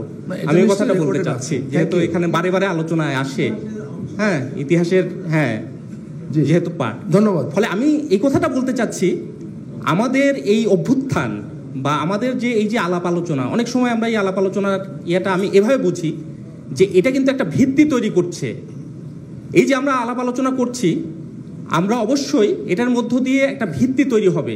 এটা কিন্তু সম্পূর্ণ আমরাই সম্পূর্ণ করে যেতে পারবো, ব্যাপারটা কিন্তু এরকমও না, বা এটাই একটা শেষ সুযোগ। অনেক সময় এরকমভাবে আসে, ইতিহাসে কিন্তু এরকম শেষ সুযোগ বলে আমার মনে হয় না যে এরকম কিছু আছে। আমরা সর্বোচ্চ সংগ্রামটা করব, চেষ্টাটা করব, কিন্তু মানুষের যে সংগ্রাম সেটা কিন্তু চলতেই থাকবে এবং সে অবশ্যই মুক্তি পাওয়ার সংগ্রাম করতে থাকবে। আমরা আজকে যেই বিষয় নিয়ে একটা কনক্লুশনে যেতে চাই, ফলে হ্যাঁ, আমরা কি সেদিকে যাব? অবশ্যই, এই তো চলে আসছি, এখানেই চলে আসছি। আমি যে কথাটা বলতে চাচ্ছি, ফলে আমি যে কথাটা বলতে চাই যে এটার মধ্যে দিয়ে একটা ভিত্তি তৈরি হচ্ছে এবং সেই জায়গাটাকে আমাদের পলিটিক্যাল পার্টিগুলোর যে এগ্রিমেন্ট বা আমাদের যে আলাপ আলোচনা, তার ভিত্তিতেই তো আমরা যতটুকু আমরা এগ্রিমেন্ট হতে পারবো তার ভিত্তিতে আমরা আগাবো। আবার আমরা মানুষের জনমত তৈরি করার চেষ্টা করবো। এরকম নানান প্রক্রিয়ায় তো আমাদের এই সংগ্রামটা চলতে থাকবে। তো আজকে যে বিষয়টা নিয়ে আলোচনা হচ্ছে, আমি মনে করছি যে ধরেন এই আলোচনাটার সাথে কিন্তু এই যে আমাদের যে চিন্তা, আমাদের যে চাওয়া, সেই বিষয়গুলোও কিন্তু যুক্ত। যেমন ধরেন আমরা এই যে অনেকগুলো বিষয় নিয়ে আলোচনা করেছি, এখন তো এটা স্বাভাবিক ব্যাপার যে আমরা যে পলিটিক্যাল পার্টিগুলো যেগুলোতে একমত হতে পেরেছি, সেই একমত হওয়া বিষয়গুলাই কিন্তু বাস্তবায়িত হবে। আপনি দেখেন নির্বাচন, আমরা যদি মানে এখনকার আলাপ আলোচনা যে জায়গায় এসে ঠেকেছে, এবং আমরা কিন্তু কিছুটা বাস্তব প্র্যাকটিক্যাল জায়গায় আসতেছি যে একমত হওয়ার বিষয় এবং ভিন্ন মত হওয়ার বিষয়গুলোকে কিভাবে আমরা দেখব, কিভাবে এই বিষয়গুলোকে অ্যাড্রেস করব, সেই বিষয়গুলো নিয়ে আমাদের আলোচনা করতে হচ্ছে। কারণ একমত হওয়া বিষয়গুলো নিয়ে আমরা যদি একমত হওয়া বিষয়গুলোকে বাস্তবায়ন করতে চাই, তাহলে জনাব মাসুদ রানা, আমার মনে হয় যদি আপনি এই লাইনে থাকেন তাহলে প্রত্যেকের ক্ষেত্রে এটা হবে যে আলোচনাটা আমরা শেষের দিকে নিয়ে যেতে পারবো না।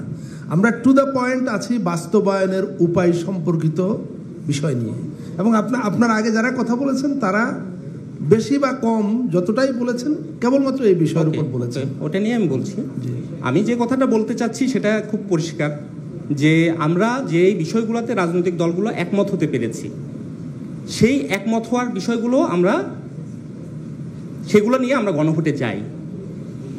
হ্যাঁ, কারণ তাহলে ওইটুকু করা সম্ভব হবে যে পলিটিক্যাল মানে জনগণের আমরা একটা মতামত নিলাম, কিন্তু যেগুলোতে আমাদের ভিন্ন মত আছে সেই বিষয়গুলো নিয়ে যদি আমরা সেটা গণভোটে নেওয়ার পক্ষে না, যেটা একমত হয়েছে মুস্তাক ভাই যেটা বলেন, কেন না সেটা আমি বলছি, সেটা আমি বলছি। ধরেন যেমন সাংবিধানিক নিয়োগের ব্যাপারে ধরেন আমি একমত, কিন্তু আমি মূলনীতির ব্যাপারে তো একমত না, বা মূলনীতির ব্যাপার বা আরো একটা ব্যাপারে একমত না। ভিন্ন মতের বিষয়গুলো প্রত্যেকটা বিষয়ে কিন্তু মতামত দেওয়ার ব্যাপারটা আমার থাকবে। তখন কিন্তু যতগুলো বিষয়ে ভিন্ন মত আছে আমার, সবগুলো বিষয়ে কিন্তু আমাকে ভোট দিতে হবে। আবার এই কথাও ঠিক না, আমাদের ভিন্ন মত হওয়ার বিষয়টা কিন্তু অনেক বেশি না। আমরা যে 84টা পয়েন্ট ঠিক করেছি তার মধ্যে ভিন্ন মত হওয়ার বিষয়গুলো আমার ঠিক নাই, অ্যাকচুয়াল হিসাবটা না, কিন্তু আমার ধারণা যে এটা 12-15টার বেশি না। আমরা বেশিরভাগ বিষয়ে কিন্তু একমত, আমাদের একমত হওয়ার বিষয়গুলাই কিন্তু বেশি, ভিন্ন মত হওয়ার বিষয়গুলো ততটা না। আমি এই জায়গাটা বলতে চাচ্ছি, ফলে সেই জায়গা থেকে এই বিষয়টাকে বিবেচনা করার ব্যাপার আছে। ধন্যবাদ। এই দিকটা আমি বলতে চাই। আরেকটা বিষয় আমি বলতে চাই, সেটা হচ্ছে যে গণভোট এবং জাতীয় নির্বাচন, গণভোটের ব্যাপারে আমরা রাজি ওই শর্তেই যে গণভোট এবং জাতীয় নির্বাচন অবশ্যই একদিনে হতে হবে। এটা গণভোট একদিন হবে, নির্বাচন আর একদিনে হবে, এভাবে না হয়ে বরং জাতীয় সংসদ নির্বাচন এবং গণভোট অবশ্যই একদিনে হবে। এবং সেক্ষেত্রে আমার মনে হয় যে এখানে আমরা যতটুকু আমরা বামপন্থী দলগুলো আমরা এক্সপার্টদের সাথে আমরাও কিছু কথাবার্তা বলেছিলাম যে গণভোটের যে আইন 1991 সালের যে আইন, সেই আইনটাতে আরও কিছু বিষয় যুক্ত করে অধ্যাদেশ জারি করে সেই গণভোট করা সম্ভব যদি আমরা সেই ইয়েটা বিবেচনা করি। এই ধরনের বিষয়ে আমরা রাজি। আমরা কোনো ধরনের এই বিশেষ সাংবিধানিক আদেশ এই বিষয়গুলো আমরা মনে করছি না যে এগুলো আমাদের জন্য প্রপার হবে এবং সেই দিকে যাওয়া আমাদের ঠিক হবে আর এটাই। সবাইকে ধন্যবাদ। ধন্যবাদ জনাব জুনায়েদ সাকি, গণসংহতি আন্দোলন। তারপর আমি জনাব অ্যাডভোকেট শীষ মুনির কাছে আসবো। জনাব জুনায়েদ সাকি।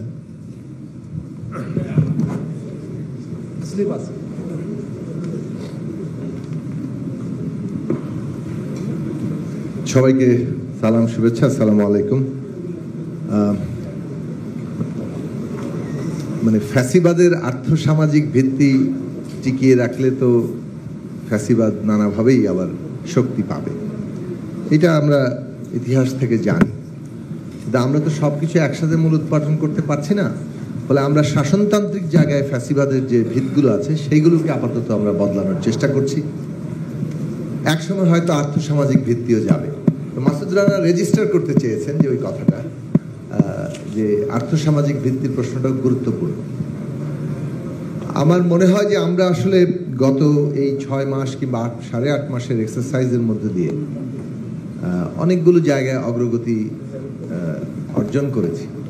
বাংলাদেশের ইতিহাসে এইটা তো অভূতপূর্ব ঘটনা, মানে যা আমরা করছি, যে ইতিহাসের মধ্য দিয়ে আমরা যাচ্ছি, অনেক সময় হয়তো গুরুত্ব উপলব্ধি পরে করা যায়।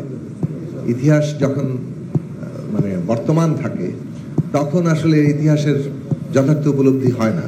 গণ অভ্যুত্থান কত বড় ছিল এটা গণ অভ্যুত্থানের পরে বোঝা যায়, গণ অভ্যুত্থান চলাকালীন সময় তো অনেক সময় বোঝা যায় না যেটা কত বড় ঘটনা। তো সেই রকমই আমরা এই কাজের যে অগ্রগতির জায়গা সেটাকে শক্তভাবে ধরা দরকার, অর্জনগুলোকে সংরক্ষিত করা দরকার। শেষ সময় এসেও আমরা আবার মনে হচ্ছে আবার পেছন দিকে চলে যাচ্ছি। গত বৈঠকে আমরা যতটুকু এগিয়েছিলাম, আমরা যেভাবে বুঝেছিলাম যে আমরা কতগুলো বিষয়ে হয়তো আমরা একটা জায়গায় পৌঁছাতে পেরেছি। আমাদের ধারণা ছিল যে হ্যাঁ, ওই যে প্রভিশনাল কনস্টিটিউশনাল অর্ডারের যে প্রস্তাব কিংবা কনস্টিটিউশনাল অর্ডারের যে প্রস্তাব, সেটা আপাতত আমরা যেহেতু একমত হতে পারছি না, সেটা আপাতত পাশে থাকছে। এমনকি 106ও পাশে থাকছে। আমরা একটা জুলাই সনদ বাস্তবায়ন প্রক্রিয়া আদেশ কিংবা বাস্তবায়ন আদেশ, এরকম একটা আদেশ অর্ডিন্যান্স একটা সরকারের দিক থেকে একটা জায়গায় আসতে হবে, এবং সেইখানে কয়েকটি পয়েন্ট থাকবে। এক, যে গণভোট হবে, এবং সেই গণভোটটা এই জুলাই সনদ যেটা তৈরি হচ্ছে সেইটার অনুমোদন, জনগণ কর্তৃক অনুমোদন। কিন্তু জুলাই সনদ ভেতরে কি আছে, ঐকমত্য, নোট অফ ডিসেন্ট, কিভাবে নোট অফ ডিসেন্টের মীমাংসা হবে, সেগুলো কিন্তু ভেতরেই আলোচনা করা থাকবে। ফলে জুলাই সনদটা আমরা যেভাবে বুঝেছি যে জুলাই সনদ অ্যাজ সাচ ওই মীমাংসা গণভোটে হয়ে যাচ্ছে ওভারঅল, নট তার ভেতরকার সমস্ত ফ্র্যাকশন, ভিন্নমত ইত্যাদি দিয়ে, তাহলে তো আসলে আর পার্লামেন্টারি যাওয়ারই প্রয়োজনীয়তা না, গণভোটই সেটাকে করে ফেলে। একটু আগে জাভেদ রাসিন যে জায়গায় বললেন যে গণভোট দিয়ে আসলে প্রত্যেকটা জিনিসের মীমাংসা, তাহলে তো প্রতিটা টপিকের উপর আলাদা আলাদা আলাদা গণভোট হতে হবে। সেই জায়গাটায় এখনো পার্থক্য রয়ে গেছে, এটা আমরা বুঝতে পারলাম আর কি। আমাদের মনে হয় যে এইটার একটা ফয়সালার জায়গা দরকার। যে আলোচনা আমরা রাজনৈতিক দলগুলো আলাদাভাবে করতে চেয়েছি, সেই আলোচনাগুলো হয়তো আমাদের শেষ হয়নি, এক্সস্টেড হয়নি, অথবা দলগুলোর ধারণা মানে প্রতিনিয়তই তো বদলায়, কারণ দলে ফেরত যান, নেতৃত্ব প্রথমে যে আলোচনা করেন, আবার দলে ফেরত গেলে আলোচনা বদলায়, সেটা আমরা উপলব্ধি করছি।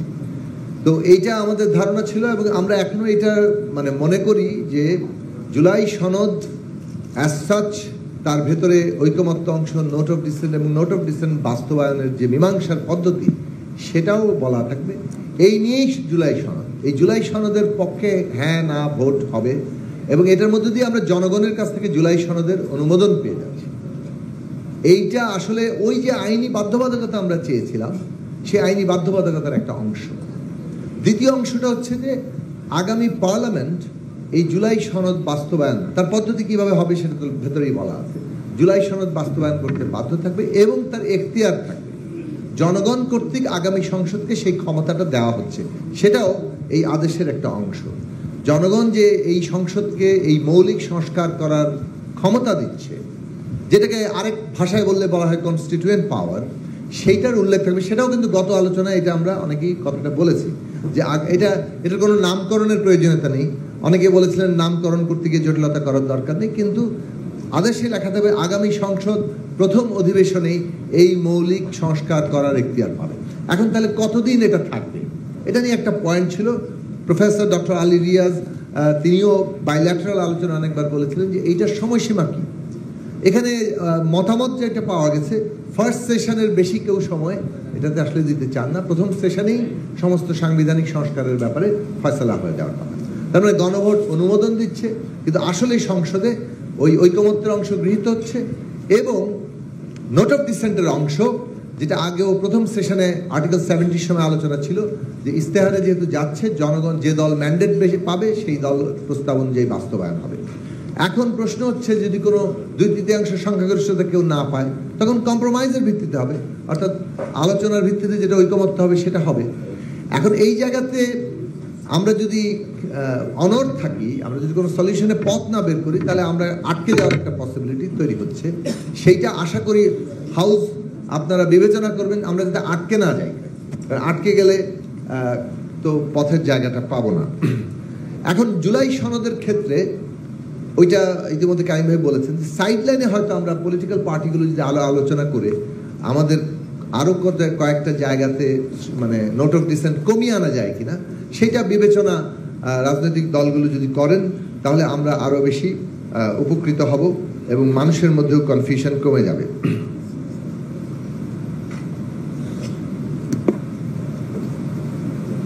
আচ্ছা, আর শেষ পর্যন্ত এটাই বলবো যে এখন পর্যন্ত গণভোটকে ভিন্নমত নিরসনের পথ নিয়ে কোনো কনসেনসাস নাই। এটা প্রস্তাব আছে, কিন্তু গণভোট ভিন্নমত নিরসনের পথ হবে, এটা নিয়ে কনসেনসাস তৈরি হয়নি। এবং সেটারই সমাধান হিসাবে এই দুটো জিনিস আমরা একসাথে করেছিলাম, যে গণভোট এবং জাতীয় সংসদ নির্বাচন হবে একসাথে, গণভোট অনুমোদন দিবে, জাতীয় সংসদে গিয়ে এর মীমাংসাটা হবে। এই জায়গাটাতে কনসেনসাস আনার রাস্তা এর বাইরে আমরা আপাতত দেখছি না এখনো পর্যন্ত। যে আলোচনাটা করেছি সবার সাথে বাইল্যাটারালি, তাতে আরও যদি আপনি একটু সময় দেন আমরা হয়তো এক্সপ্লোর করতে পারি। আর ভিন্নমত যেটা এখন দেখা যাচ্ছে সর্বশেষ, সেটা হচ্ছে ভোটের একই দিনে আমরা ভোট, মানে গণভোট এবং জাতীয় নির্বাচন, নাকি গণভোট আগে, এই নিয়ে আলাপ আলোচনাটা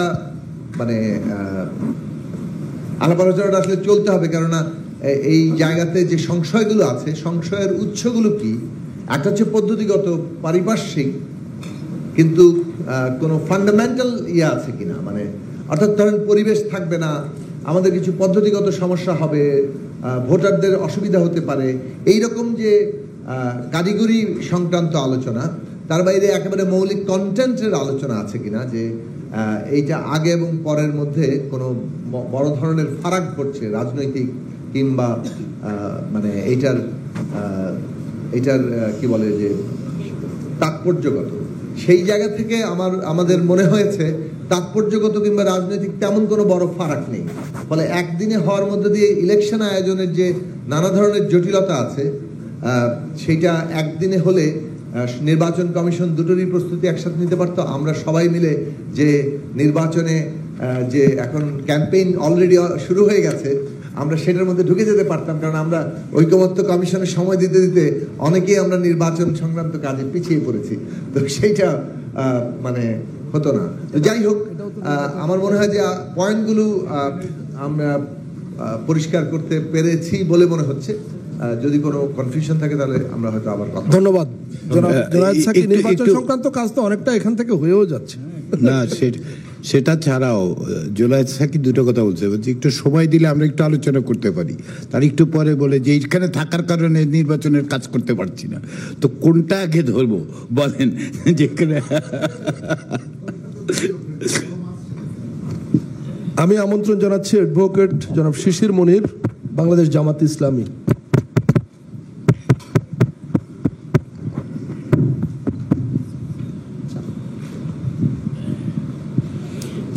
সবাইকে অসংখ্য ধন্যবাদ।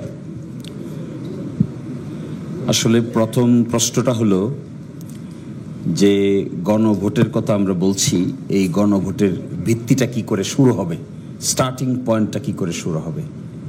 দুটো অপশনের কথা আসছে। একটা অপশন হলো অর্ডিন্যান্স দিয়ে মোশনটা স্টার্ট করা, আর একটা অপশনের কথা আসছে জুলাই সনদ বাস্তবায়ন আদেশ দিয়ে মোশনটা স্টার্ট করা। এই দুটোর মধ্যে কোনটা অপেক্ষাকৃত ব্যাটার, টেকসই, legally sound, that is the question to be decided. In my humble understanding, প্রথম অপশন যেটা অর্ডিন্যান্স দিয়ে স্টার্ট করা, this is weaker, constitutionally weaker, legally weaker, politically weaker. কারণ হলো যে কাজ আমরা করতে চাচ্ছি, এই কাজের মাধ্যমে আর্টিকেল 93-তে অর্ডিন্যান্স মেকিং পাওয়ারের বলে যে কাজ করা যাবে বলে ম্যান্ডেট দেওয়া আছে প্রেসিডেন্টকে, তার চাইতে different, content different, purpose different এবং সাস্টেইনেবিলিটি ডিফারেন্ট। ফলে 93-তে যে পাওয়ারটা দেওয়া আছে, this is a power subject to serious restriction imposed by constitution itself. ফলে এটাকে নিয়ে পরবর্তীতে যে আমরা সাস্টেইনেবিলিটির প্রশ্ন তুলছি, এই জায়গাটাতে ভালনারেবল হবে, আমরা সকলেই প্রশ্নবিদ্ধ হব। আমি 93 এর এক্সেপশন পড়ে শোনাচ্ছি না, কারণ that would be pure legal argument. ওই লিগ্যাল আর্গুমেন্ট লিগ্যাল জায়গায় করা যাবে। তাহলে আরেকটা অপশন থাকছে, বিশেষ সাংবিধানিক আদেশ জারি করতে গেলে যে প্রক্রিয়া অবলম্বন করতে হয়, তাতে যা হয় ঠিক আছে, আমরা এখান থেকে সরে আসলাম, আমরা বলছি বিশেষ সাংবিধানিক আদেশের প্রয়োজন নাই, কিন্তু একটা জুলাই সনদ বাস্তবায়ন আদেশের প্রয়োজনীয়তা আছে। এখন প্রশ্ন হলো তার রুট কোথায় হবে, কোথা থেকে পাবো আমরা? এটা থেকে পাবো আমরা যে জুলাই ডিক্লারেশন দিয়েছি, এই জুলাই ডিক্লারেশনের 3টা অনুচ্ছেদ 22, 25, 27 এবং 28-এ পাবো। 22-এ বলা আছে বাংলাদেশের জনগণ সুশাসন, সুষ্ঠু নির্বাচন, ফেসিবাদ শাসনের পুনরাবৃত্তি রোধ, আইনের শাসন, অর্থনৈতিক সামাজিক ন্যায় বিচার নিশ্চিত করার লক্ষ্যে নিয়মতান্ত্রিক উপায়ে বিদ্যমান সংবিধান ও সকল রাষ্ট্রীয় সাংবিধানিক প্রতিষ্ঠানের গণতান্ত্রিক সংস্কার সাধনের অভিপ্রায় ব্যক্ত করেছে। সো দ্যাট অভিপ্রায় has been primarily recognised by the July declaration. Second question, কেউ কেউ বলবে যে 25 আবার কন্ট্রাডিক্টরি। In fact not. 25-এ কি বলছে? বাংলাদেশের জনগণ যুক্তিসঙ্গত সময়ে আয়োজিতব্য সুষ্ঠু নির্বাচন, একটি নির্বাচনের মাধ্যমে গঠিত জাতীয় সংসদে প্রতিশ্রুত প্রয়োজনীয় সাংবিধানিক সংস্কারের মাধ্যমে দেশের মানুষের প্রত্যাশা সাচ অ্যান্ড সাচ মূল্যবোধ সম্পন্ন সমাজ, গণতান্ত্রিক রাষ্ট্র ব্যবস্থা প্রতিষ্ঠার অভিপ্রায় ব্যক্ত করেছে। দিস অভিপ্রায় is the source of the order. আবার আরেকটা সোর্স কোথায়? জনগণের অভিপ্রায় ব্যক্ত করছে যে ছাত্রগণ অভ্যুত্থান 24-এর উপযুক্ত রাষ্ট্রীয় সাংবিধানিক স্বীকৃতি প্রদান করা হবে এবং পরবর্তী নির্বাচনে নির্বাচিত সরকারের সংস্কারকৃত সংবিধানের তফসিলে এ ঘোষণাপত্র সন্নিবেশিত হবে। This is third source. Fourth source, 5 August 24 সালে গণ অভ্যুত্থানে বিজয়ী বাংলাদেশের জনগণের আকাঙ্ক্ষার প্রতিফলন হিসেবে এই ঘোষণাপত্র প্রণয়ন করা হলো। তাহলে আমরা যে অর্ডার দিচ্ছি বা একটা অর্ডার দিতে চাই, এটার প্রাইমারি সোর্স ধরতে হবে জুলাই ঘোষণাপত্র, যেটা ইতোমধ্যে ঘোষিত হয়েছে। এখন এটার সঙ্গে কি কন্ট্রাডিক্টরি হবে? না, কন্ট্রাডিক্টরি হবে না। আমি রোডম্যাপটা বলি, তাহলে বোঝা যাবে যে কন্ট্রাডিক্টরি কেন হবে না। আমরা বলছি একটা জুলাই সনদ বাস্তবায়ন আদেশ হবে। এই আদেশের মধ্যে বলা থাকবে একটা রেফারেন্ডাম হবে। এই আদেশটার মধ্যেই শিডিউল আকারে জুলাই সনদটা ইনক্লুডেড থাকবে। এই আদেশটাকে আমরা রেফারেন্ডামে অ্যাপ্রুভাল নিব এবং এই আদেশের মধ্যে বলা থাকবে যে আগামী সংসদের দুটো ক্ষমতা থাকবে, একটা হবে কনস্টিটিউয়েন্ট পাওয়ার আর একটা হবে রেগুলার পার্লামেন্ট। কনস্টিটিউয়েন্ট পাওয়ার ফাংশন করবে শুধুমাত্র ফার্স্ট অধিবেশনে। এই ফার্স্ট অধিবেশনে এই গণ অভ্যুত্থানের গণভোটের কারণে পার্লামেন্ট যে কনস্টিটিউয়েন্ট পাওয়ারটা পাবে, ওই পাওয়ার বলে জুলাই সনদকে অ্যাডপ্ট করে নেবে। অ্যাডপ্ট করেই তার কনস্টিটিউয়েন্ট পাওয়ারটা বিলুপ্ত হয়ে যাবে। থাকবে শুধুমাত্র জেনারেল পার্লামেন্ট হিসেবে অ্যাক্ট করার। এই জেনারেল পার্লামেন্ট যখন গঠিত হবে, পরের সেশন থেকে ফাংশন শুরু করবে, ওইটাই দ্বিকক্ষ বিশিষ্ট পার্লামেন্ট হবে। কিন্তু প্রথম কক্ষটাতে আমাদের মেন পারপাস হবে এই জুলাই। তাহলে এই কথাটা ফুলফিল হয়ে যায়। কি বলা হচ্ছে এখানে? এখানে বলা হচ্ছে একটি নির্বাচনের মাধ্যমে গঠিত জাতীয় সংসদে প্রতিশ্রুত প্রয়োজনীয় সাংবিধানিক সংস্কারের মাধ্যমে। তাহলে ফার্স্ট অধিবেশনে নির্বাচনের পরে গাঠনিক ক্ষমতা অ্যাপ্লাই করে প্রথম অনুচ্ছেদে নির্বাচিত সরকার তার রাস্তা ওপেন করে দিল। তাহলে 22-এর সাথে 25, 25-এর সাথে 27, 27-এর সাথে 28-এর আর কোনো কন্ট্রাডিকশন থাকছে না। ফলে দিস ইজ রিকনসাইলেবল। ফলে আমাদের আর্গুমেন্টটা হলো, আমরা বলছি একটা জুলাই সনদ আমরা কনস্টিটিউশনাল অর্ডার জারি করতে হবে। এটা করতে গেলে বর্তমান সংবিধানকে সাসপেন্ড করতে হবে, সুপ্রা কনস্টিটিউশনাল ডকুমেন্ট তৈরি করতে হবে। এই জায়গা থেকে আমরা সরে আসলাম। আমরা সরিয়ে এসে বলছি জুলাই সনদ বাস্তবায়ন আদেশ। এটা রুট কোথায় পাওয়া যাবে? এরপরে রুট আছে আর্টিকেল 48, এরপরে রুট আছে আর্টিকেল 152 অব দি কনস্টিটিউশন। এখান থেকে যে আদেশটা দেয়া হবে, ওই আদেশের বলে এই প্রক্রিয়াটা শুরু হলে এটা টেকসই হবে। আর কনস্টিটিউয়েন্ট পাওয়ার বলে যদি এটাকে অ্যাডপ্ট করা হয়, তাহলে আর কোনো ফার্দার গণভোটের প্রয়োজন নাই। কারণ কনস্টিটিউয়েন্ট পাওয়ারটা পাচ্ছে parliament because of the referendum. এই রেফারেন্ডামের মাধ্যমে যে কনস্টিটিউয়েন্ট পাওয়ার দেওয়া হয়, এইটাকে পুনরায় আবার গণভোটে টেস্ট করার কিছু নাই, because it has been given as a pre requisite. অন্যথায় সাধারণ নির্বাচনের মাধ্যমে তো কনস্টিটিউয়েন্ট পাওয়ার দেওয়া যায় না। সাধারণ নির্বাচনের মাধ্যমে সাধারণ পার্লামেন্ট গঠিত হয়। গণভোট দিচ্ছি দেখেই এখানে একটা কনস্টিটিউয়েন্ট পাওয়ার অ্যাপ্লাই করা যাচ্ছে। গণভোট যদি আমরা না দিতাম, তাহলে আগামী সংসদ যে কনস্টিটিউয়েন্ট পাওয়ার অ্যাপ্লাই করবে, এই আর্গুমেন্ট আমরা লিগেলি করতে পারতাম না, সাউন্ড ওয়েতে করতে পারতাম না। আমরা গণভোট দিচ্ছি, এটা কনস্টিটিউয়েন্ট পাওয়ার বলে অ্যাকসেপ্ট হচ্ছে। আরেকটা গণভোট কি জন্য দিতে যাব? This is redundant. একটা কথা আসছে এখানে, 1991-এর আইনকে সংশোধন করে দেওয়া যাবে কিনা।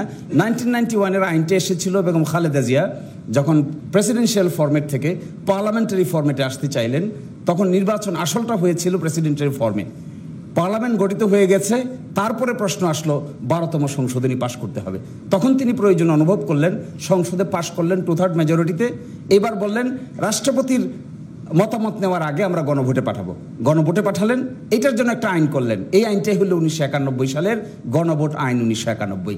ওই সিচুয়েশন আর এখনকার সিচুয়েশন ইজ কমপ্লিটলি ডিফারেন্ট। ওই গণভোট যদি দিতে হয় তাহলে আগে পার্লামেন্ট গঠন হইতে হবে, 2/3 মেজরিটিতে পাস হইতে হবে, তারপরে গণভোট আইন পাস করতে হবে, ওই আইনে যেতে হবে, তারপরে রাষ্ট্রপতির কনসেন্ট নিতে হবে। So this is a different route. ওই রুট থেকে ধরলে আমাদের সকল আলোচনা এখানে রিডান্ডেন্ট হয়ে যাবে। ওইটা পিওরলি টেকনিক্যাল কথা।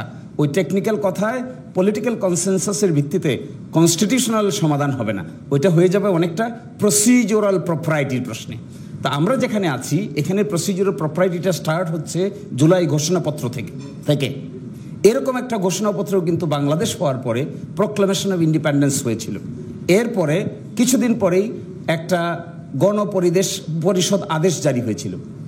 এর মাঝখানে একটা প্রভিশনাল কনস্টিটিউশন হয়েছিল। গণপরিষদ আদেশে সবগুলো ডকুমেন্টে দেখবেন ইন্ডিপেন্ডেন্স অফ প্রক্লামেশন অফ ইন্ডিপেন্ডেন্সকে রেফার করে সব সিদ্ধান্তগুলো নেওয়া হয়েছিল। কিন্তু তখনও সংবিধানে প্রক্লামেশন অফ ইন্ডিপেন্ডেন্স অ্যাড হয় নাই। প্রক্লামেশন অফ ইন্ডিপেন্ডেন্সের সংবিধানে অ্যাড হয়েছে 2011 সালে 15 অ্যামেন্ডমেন্টে শিডিউলের মাধ্যমে। এর আগে এটা সংবিধানে অ্যাড করা হয় নাই। কিন্তু ওই ডকুমেন্টটাই ছিল সব কিছু সোর্স। ওই সোর্স ধরে সাবসিকুয়েন্ট ডকুমেন্ট হয়েছিল। এখন আমরা যে কাজ করতে চাচ্ছি তার সোর্স হলো এই জুলাই ঘোষণাপত্র। কেউ বলতে পারেন যে এটা তো গ্যাজেট হয় নাই, এ প্রশ্ন করতে পারেন। কেউ বলতে পারেন যে এটা তো আইনগত স্ট্যাটাস দেওয়া হয় নাই। কিন্তু এখানে দেখেন স্পষ্ট করে বলে দেওয়া হচ্ছে 24-এর উপযুক্ত রাষ্ট্রীয় সাংবিধানিক স্বীকৃতি প্রদান করা হবে। পরবর্তী নির্বাচিত সরকারের সংস্কারকৃত সংবিধানের তফসিলে এই ঘোষণাপত্র সন্নিবেশিত থাকিবে। মানে it is going to be given a constitutional status in the new constitutional order, এটাই বলা হচ্ছে এখানে। এই জন্য এই সোর্সকে ধরে এটা অগ্রসর হওয়া প্রয়োজন। কাউন্টারটা এটা না, কেউ মনে করতে পারে যে অর্ডিন্যান্স দেখেই আমরা হয়তো আদেশের কথা বলছি না, এরকম না। আমরা বলছি কোন প্রক্রিয়াটা অপেক্ষাকৃত সাস্টেইনেবল এই প্রশ্নে না যে কোনটা কি আমরা প্রস্তাব করেছি, কোনটা অমুক প্রস্তাব করেছে, এটা না। আর আরেকটা বিবেচনা আমি দেখেছি, ডিসেন্টিং যদি আমরা ডিসাইড করতে না পারি তাহলে টোটাল সংস্কার প্রক্রিয়াটা মুখ থুবড়ে পড়বে। কারণ ডিসেন্টিং প্রক্রিয়ার মধ্যে বেশ কিছু ইম্পর্টেন্ট সংস্কারের প্রস্তাব আছে, যেখান থেকে সরে আসার মানে হলো আমাদের উদ্দেশ্যের মধ্যে এক ধরনের বড় ধরনের একটা ঘাটতি দেখা দিবে। আবার আমরা ব্যাক টু দ্য প্যাভিলিয়ন যাব। সেজন্য আমরা মনে করি ডিসেন্টিং পার্টটুকুকে, ডিসেন্টিংয়ের স্ট্যাটাস কি? ঐকমত্য কমিশন পাশ করেছে, আমরা ডিসেন্টিং দিয়েছি। ঐকমত্য কমিশন একটা জিনিস পাশ করেছে, এখানে সালাউদ্দিন ভাইরা ডিসেন্টিং দিয়েছেন। কিন্তু ডিসেন্টিং সহ ঐকমত্য কমিশন এটা পাশ করেছে, এখানে তাই লেখা আছে। কোথাও দেখা যাচ্ছে 2 জনে দিয়েছেন, কোথাও 4 জনে দিয়েছেন, কোথাও 29 জন একমত হয়েছেন, কোথাও 26 জন একমত হয়েছেন, আর কোথাও 2 জন 4 জনে ডিসেন্টিং দিয়েছেন। যদি আমরা এটাকে এখন গণভোটে পাঠাই, জুলাই সনদ বাস্তবায়ন অধ্যাদেশের অধীনে রেফারেন্ডাম আয়োজন হয়, সেখানে পাঠিয়ে জনগণ যদি তার পক্ষে ভোট দেয়, তাহলে আমি মনে করি ওটাকেও ফার্স্ট অধিবেশনে কনস্টিটিউয়েন্ট অ্যাসেম্বলিতে কনস্টিটিউয়েন্ট পাওয়ার বলে ওটাকেও অ্যাপ্রুভ করে নেওয়া উচিত। তাহলে একটা বড় ধরনের পরিবর্তনের সূচনা হবে। আর আমরা কেন আগে বলছি গণভোটের কথা? This is a very historic event is going to happen in the history of Bangladesh. এবং বাংলাদেশের জাতীয় জীবনে এই ধরনের একটা বড় ইভেন্টকে আমরা যদি তার গুরুত্ব হারাই, তাহলে that will be treated as a subordinate process. এত বড় একটা ঘটনা, জুলাই অভ্যুত্থানের সংস্কার প্রক্রিয়ার বাস্তব রূপ হইতে যাচ্ছে যে গণভোটের মাধ্যমে, এটাকে যদি আমরা মিঙ্গেল করে ইম্পর্টেন্সের দৃষ্টি দিতে না পারি, তাহলে that will B historic blunder. এই হিস্টোরিক ব্লান্ডারটাকে যদি আমরা এখন সেলিব্রেট করি, তাহলে এর ম্যানিফোল্ড ইম্পর্টেন্স আছে। সবচাইতে বড় ইম্পর্টেন্ট আছে এর পলিটিক্যাল ইম্পর্টেন্স আছে অনেক বেশি। তার চাইতেও বেশি ইম্পর্টেন্স হলো জুলাই গণ অভ্যুত্থানের 5ই আগস্টের এন্ড প্রক্রিয়াটা কিভাবে হচ্ছে। That should be very glorious one. That should not be আরেকটার সঙ্গে মিঙ্গেল করে এটাকে লেস ফোকাস দেওয়ার কিছু নাই। এবং আমার ধারণা গণভোট আয়োজন হলেও বাংলাদেশের ইতিহাসে অতীতে 3 বার হয়েছে। সবচাইতে সহজতর কাজ, সবচাইতে কম সময় সাপেক্ষ কাজ, সবচাইতে কম ব্যয়বহুল কাজ। এবং সেটা এখনই সিদ্ধান্ত নিলে 1 মাসের ভিতরে এটা করে ফেলা সম্ভব। আগামী 1 ফার্স্ট উইক অফ নভেম্বরের ভিতরে গণভোট সম্পন্ন করা পসিবল। এবং এই ক্ষেত্রে কোনো কন্টেস্টিং কেউ নাই, কেউ পক্ষে বিপক্ষে কেউ বলবে না, তফসিল ঘোষণা করার কিছু থাকবে না, এখানে প্রার্থিতা বাছাইয়ের প্রক্রিয়া নাই, কোনো হাইকোর্ট সুপ্রিম কোর্টের কোনো মামলা মোকদ্দমা নাই, কিছুই নাই। Election commission will just pronounce. এবং যেটা হয়েছিল জেনারেল এরশাদের সময়, যেটা হয়েছিল শহীদ প্রেসিডেন্ট জিয়াউর রহমানের সময়, যেটা হয়েছিল বেগম খালেদা জিয়ার সময়, অল্প সময়ের ব্যবধানে, ডেটগুলো দেখলেই দেখতে পাবেন, ঘোষণা থেকে মাত্র 19 দিন, 26 দিন, 27 দিনের মাথায় গণভোটের আয়োজন হয়েছিল এবং ইট ওয়াজ পসিবল। এবং এই ক্ষেত্রে আমার ধারণা নজিরগুলো আমাদের সামনে আছে। আর সর্বশেষ কথা আমি বলছি, এটা আমার ইমোশনের কথা, যে কথাটা আমি বলছি, আমি নিজেকে এখনো নিউ প্রজন্মের মানুষ হিসেবে দেখতে চাই। I feel comfortable to identify myself as a part of the new generation. Considering them as a Generation Z, we try to understand the psyche of the new generation. Amader zigzag prokriya new generation does not like. They want a straightforward solution. And straightforward solution bolte amra jara boshe ekhane alochona korchi, amader moddho theke willingness kar beshi ache, কে কত বেশি সংস্কার প্রক্রিয়ায় উদ্যোগী ভূমিকা পালন করব, that will be determine and considered by the history. এবং সেই ক্ষেত্রে নতুন জেনারেশন এনথুজিয়াস্টিক হবে। আর আমরা যদি কোনো জায়গায় কোনো কারণে সংস্কার প্রক্রিয়ায় কোথাও আনউইলিংনেস থাকি, আমরাও যদি থাকি, জামাত ইসলামী যদি থাকে, অন্য যে কোনো দল যদি থাকে, আমার ধারণা নিউ জেনারেশন এটাকে পছন্দ করে না। New generation likes to see something very creative is coming from on the basis of the consensus. এটাই মনে হয় সবচাইতে উত্তম পন্থা হবে। Thank you. ধন্যবাদ অ্যাডভোকেট জনাব শিশির মনির। আমি আমন্ত্রণ জানাচ্ছি জনাব অ্যাডভোকেট ফরিদুজ্জামান ফরহাদ, জাতীয়তাবাদী সমমনোযোগ।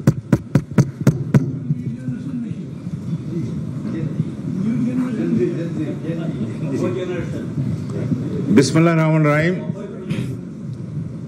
সম্মানিত উপস্থিত সুধীবৃন্দ, আসসালামু আলাইকুম।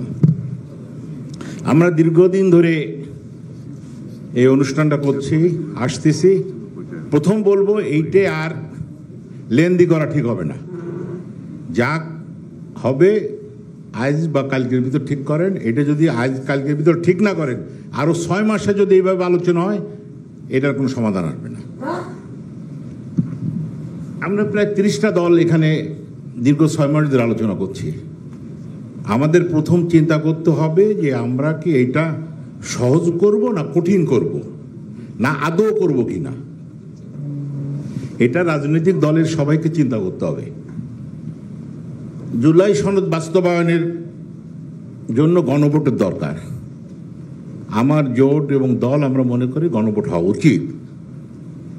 অতীতে যে সমস্ত গণভোট হয়েছে তার 2-3 মাস পরে কখনো জাতীয় নির্বাচন হয় নাই। আমাদের এটা স্মরণ করতে হবে, আমাদের জাতীয় নির্বাচনের ব্যাপারে অলরেডি ফেব্রুয়ারি মাসের 2026-এর প্রথম সপ্তাহ ডেট দিচ্ছে। এবং বাংলাদেশের ইলেকশন কমিশনের এই ক্ষমতা নাই যে আগে একটা গণভোট করলাম আর 2 মাস পরে আরেকটা জাতীয় নির্বাচন করলাম। আমরা কেন এই খরচ বৃদ্ধি করব? আমরা মনে করি গণভোটটা এবং জাতীয় নির্বাচন একসাথে হওয়া দরকার। তাহলে মানুষও আসবে এবং গণভোটের জন্য দেশের জনগণ ভোট কেন্দ্রে আসবে, তাদের মতামত প্রকাশ করবে। অতীতে গণভোট দেখেছি, আপনারা সবাই দেখেছেন, আমরা দেখেছি 5 থেকে 10% ভোট আসেনি অনেক গণভোটে। অতএব এই সমস্ত বিষয়ে আমাদের চিন্তা করবে, আমাদের সুস্পষ্ট মতামত গণভোট এবং জাতীয় নির্বাচন একদিন হতে হবে। এবং গণভোটে যে জুলাই সনদে যেটা থাকবে তার নোট অফ ডিসেন্টও একসাথে ওখানে থাকতে হবে। আমি বেশি সময় নেব না, কারণ আমরা যদি চাই, যেহেতু আমাদের আজকের সভাপতি বলেছে আজকে হয়তো শেষ হতে পারে, তাতে সবাইকে বলার জন্য এটা বলছি। আর একটা জিনিস আমাদের সবসময় স্মরণ রাখা দরকার, যে জাতীয় নির্বাচনটা যাতে সুষ্ঠু হোক, এদেশের জনগণ ভোট দিক এবং জুলাই সনদ বাস্তবায়নের জন্য দেশের জনগণ তো হ্যাঁ বা না বলবে। জনগণ আমি আশা করি সবাই হ্যাঁ বলবে, এবং সেই জন্য এর ভিত কেন আমরা দুর্বল মনে করব, যে অর্ডিন্যান্স জারি করে যদি এটা করা হয় এর ভিত দুর্বল হয়ে যাবে, অন্য কিছু করলে এটা শক্ত হবে তা না। যাই করেন ভোটটা তো জনগণ দেবে, জনগণ তো সকল ক্ষমতার উৎস। জনগণকে যদি অর্ডিন্যান্স জারি করে যদি এটা গণভোট করে যদি এটা পার্লামেন্টে নিয়ে হয় তাহলে অসুবিধে কি? আমাদের সদিচ্ছা থাকতে হবে। আর যদি এই ধরনের কিছু আপনি অর্ডিন্যান্স জারি করেন, অন্য কিছু করেন, আবার যদি বিপ্লব হয়, কিচ্ছু বিপ্লব থাকবে না সমস্ত কিছু। অতএব ঐক্য ধরে রাখতে হবে, গণভোট দেন, গণভোটে আমরা রাজি আছি এবং একই দিন হবে। ধন্যবাদ। ধন্যবাদ জনাব অ্যাডভোকেট ফরিদুজ্জামান ফরহাদ। আমি জনাব Mujibur Rahman Bhuiyan Manju, president AB Party. আমি মঞ্জু ভাই কথা বলা শুরুর আগে একটু আবারও বিনয়ের সঙ্গে স্মরণ করিয়ে দিই যে বক্তব্য না আরও আছেন, কমিশনের মাননীয় সদস্যবৃন্দ সকলেই আছেন।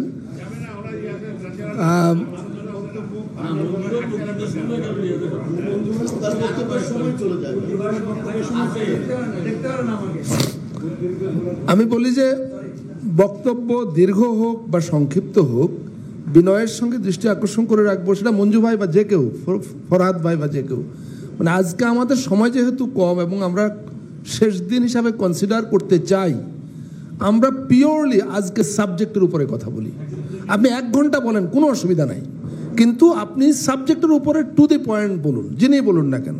মানে আমরা ধরেন ওয়াইডলি এটার যদি শাখা প্রশাখা বিস্তার করতে চাই, কোনো অভাব নেই, আমরা সবাই জানি ভালো বক্তা এখানে যারা আছেন সকলেই ভালো বক্তা, কিন্তু বিনয়ের সঙ্গে এটুকু অনুরোধ।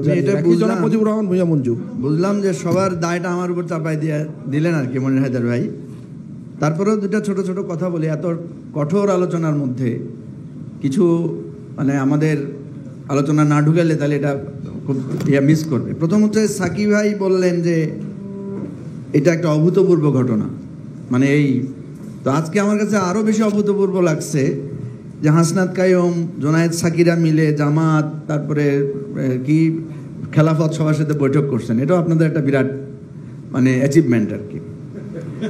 তো যাই হোক, আমি এই আলোচনায় যেটা দেখলাম, আপনাদের ডান পাশে যারা বসে আছেন এবং আপনারা যাদেরকে নিয়ে আমেরিকা সফর করেছেন, তাদের মধ্যেই আমরা বারবার দেখছি যে ঘুরে ফিরে ভিন্ন মত। এবং তো আমাদের কাছে রিপোর্ট আছে আপনি তাদেরকে ছাড়া আগেই আমেরিকা ঘুরে এসেছেন। তো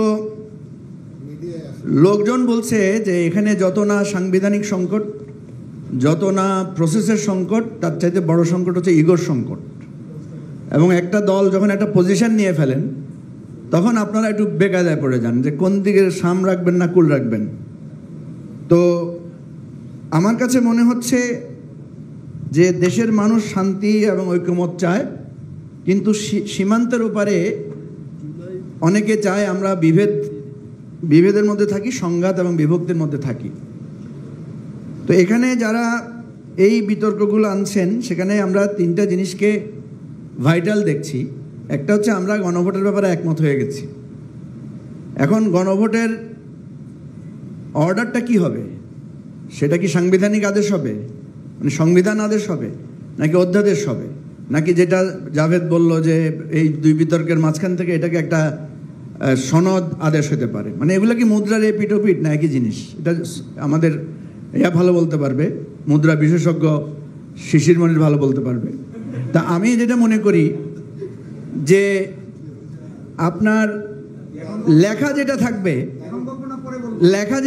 সেটা তো একই জিনিসই লেখা থাকবে। মানে আমরা চাই গণভোট হোক, আমরা চাই আমাদের এই জুলাই সনদটা সংবিধান অন্তর্ভুক্ত হোক, আমরা চাই আপনার এটা একটা পরবর্তী সংসদ যাতে এই ক্ষমতাটা পায়, সে এটাকে এই অ্যামেন্ডগুলো করার বা এই অন্তর্ভুক্তিগুলো করার, এটাই তো লেখা থাকবে।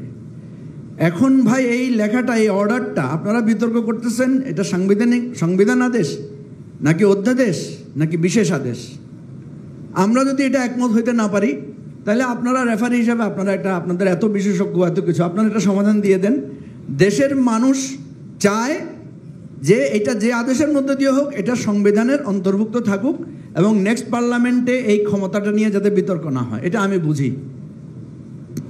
2 নম্বর হলো বিতর্কটা গণভোট আগে হবে না পরে হবে, এটা কিন্তু কোনো সাংবিধানিক বিতর্ক নাই, এখানে হচ্ছে সুবিধা অসুবিধা। এই যে দেখেন, যখন নিজের মন্তব্যকে প্রতিষ্ঠিত করতে চাই তখন সংবিধানকে সামনে নিয়ে আসি। এখন এখানে কোনো সংবিধানের কোনো আর ব্যারিয়ার নাই। গণভোটটা কি একই দিনে হলে সুবিধা না আগে হলে সুবিধা? 2 পক্ষের বক্তব্যের মধ্যে আমি যুক্তি পেয়েছি। আমরা স্পেশালি জামাত এবং এনসিপির বক্তব্যের মধ্যেও যুক্তি পেয়েছি। আবার সালাউদ্দিন ভাইয়ের সাথে এখানে কথা বলে বুঝলাম ওনার কথার মধ্যেও একটা যুক্তি আছে, আর সালাউদ্দিন ভাইয়ের পক্ষে যারা এখানে কথা বলেন তাদেরও বানিয়ে দেখলাম যে একটা যুক্তি আছে আর কি। তো এখন প্রশ্ন হচ্ছে যে এই সুবিধা অসুবিধা 2 পক্ষেই আছে, 2টাতে আছে, কিন্তু কোনটাতে সুবিধা আমি এখন একটু বেকায়দায় পড়ছি। রাশেদ আমাকে বলতেছে, ভাই আমি কতবার যেটা বলছিলাম সেটাই তো মনে হয় ভালো। তা আমার কাছে যেটা মনে হয় যে যখন আমরা একমত হতে পারবো না, তার মানে হচ্ছে আমরা ওই সীমান্তের ওই পাশের লোকদের সাথে সায় দিচ্ছি, তখন আপনাদেরকে রাষ্ট্রের দায়িত্বটা গ্রহণ করতে হবে, অর্থাৎ আপনারা একটা সিদ্ধান্ত দিয়ে দিবেন এবং এটা আমি মনে করি জনগণ এটা মেনে নিবে। এখন বাকি থাকছে নোট অফ ডিসেন্ট। আমাদের মোশতাক ভাই, যদিও নামের আগে খন্দকার নাই, আজকে প্রথমে উনি যেটা বললেন যে ওনারা যে নোট অফ ডিসেন্ট দিয়েছেন ওইটাও আমাদের এখানে থাকতে পারবে না, তো মহা মুশকিল। তাহলে তো যত নোট অফ ডিসেন্ট থাকবে সবগুলোকে বাদ দিয়ে দিতে হবে। মান্না ভাই আমাকে একটু আগেও প্রশ্ন করেছেন যে তাইলে গণভোট কি প্রসঙ্গে হবে। এখন আমরা যদি আমাদের জুলাই সনদে এটা লিখে দিই, আমি তো আগেই বলেছিলাম আমরা চাই বিএনপি তার ইয়াগুলো প্রত্যাহার করুক, নোট অফ ডিসেন্টগুলো। আমার একান্ত ইচ্ছা বিএনপি যদি এটা প্রত্যাহার না করে আমরা সব পার্টি একসাথে হয়ে নোট অফ ডিসেন্ট প্রত্যাহারের জন্য একটা কর্মসূচি দিয়ে দিতে পারি কিনা। যদিও বহু লোক একসাথে আসবে না আমাদের, কিন্তু আমার খুব ইচ্ছা ছিল যে এরকম একটা আন্দোলন গড়ে তুলি যে বিএনপির নোট অফ ডিসেন্ট প্রত্যাহারের দাবিতে আমরণ অনশন। আমরা একদম না খাই মরে যাব বিএনপি যদি এটা না মানে। তো কথা হচ্ছে এই জটিলতা যদি আমরা সমঝোতার মাধ্যমে অবসান করতে না পারি, তাইলে একটা হইতে পারে আমরা সনদে লিখে দিব যে বিএনপি যদি বা যে দল, যেমন ধরেন বাংলাদেশ জাসদ, যদি মানে ওনারা যদি গণরায় পায় তাইলে ওনারা সংবিধানের বিষয়টা করবেন, আদারওয়াইজ এখানে যা লেখা আছে এটাই গ্রহণ হবে। এখন এইভাবে করে হলেও এটার একটা সলিউশনে পৌঁছান। আজকের দিনেই সমাধান হলে বেশি খুশি, আর নাইলে আরেক দিন করেন, কিন্তু ফাইনালি ডিসিশনটা আপনারা নেন। আর এই জাতিরে আর ঐক্যবদ্ধ করার চেষ্টা করেন না। বহুত চেষ্টা করছেন, মানুষের সামনে যাই বলেন ভাই এই জাতি ঐক্যবদ্ধ হবে না, আমরা এটা দিয়ে দিলাম, এবার জনগণের কাছে দিলাম। আসসালামু আলাইকুম। মঞ্জু ভাই, একটু আপত্তি করি, সামান্য শুরুর দিকে শুনতে পারিনি, সেই জন্য ক্ষমা প্রার্থী। কিন্তু সবচেয়ে বড় জিনিস যেটা না, ঐক্যবদ্ধ তো হচ্ছি আমরা ঐক্যবদ্ধ হচ্ছি না কোথায়? হ্যাঁ,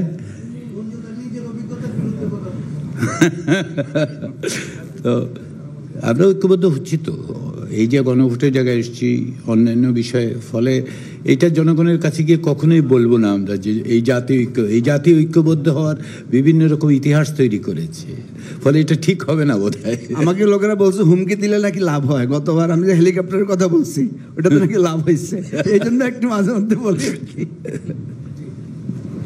ধন্যবাদ। ডক্টর নিয়ামুল বশির, এলডিপি, আপনি একদম শুরুর দিকে স্লিপ দিয়েছিলেন, কিন্তু মাঝে আপনি আবার বাইরে গিয়েছিলেন।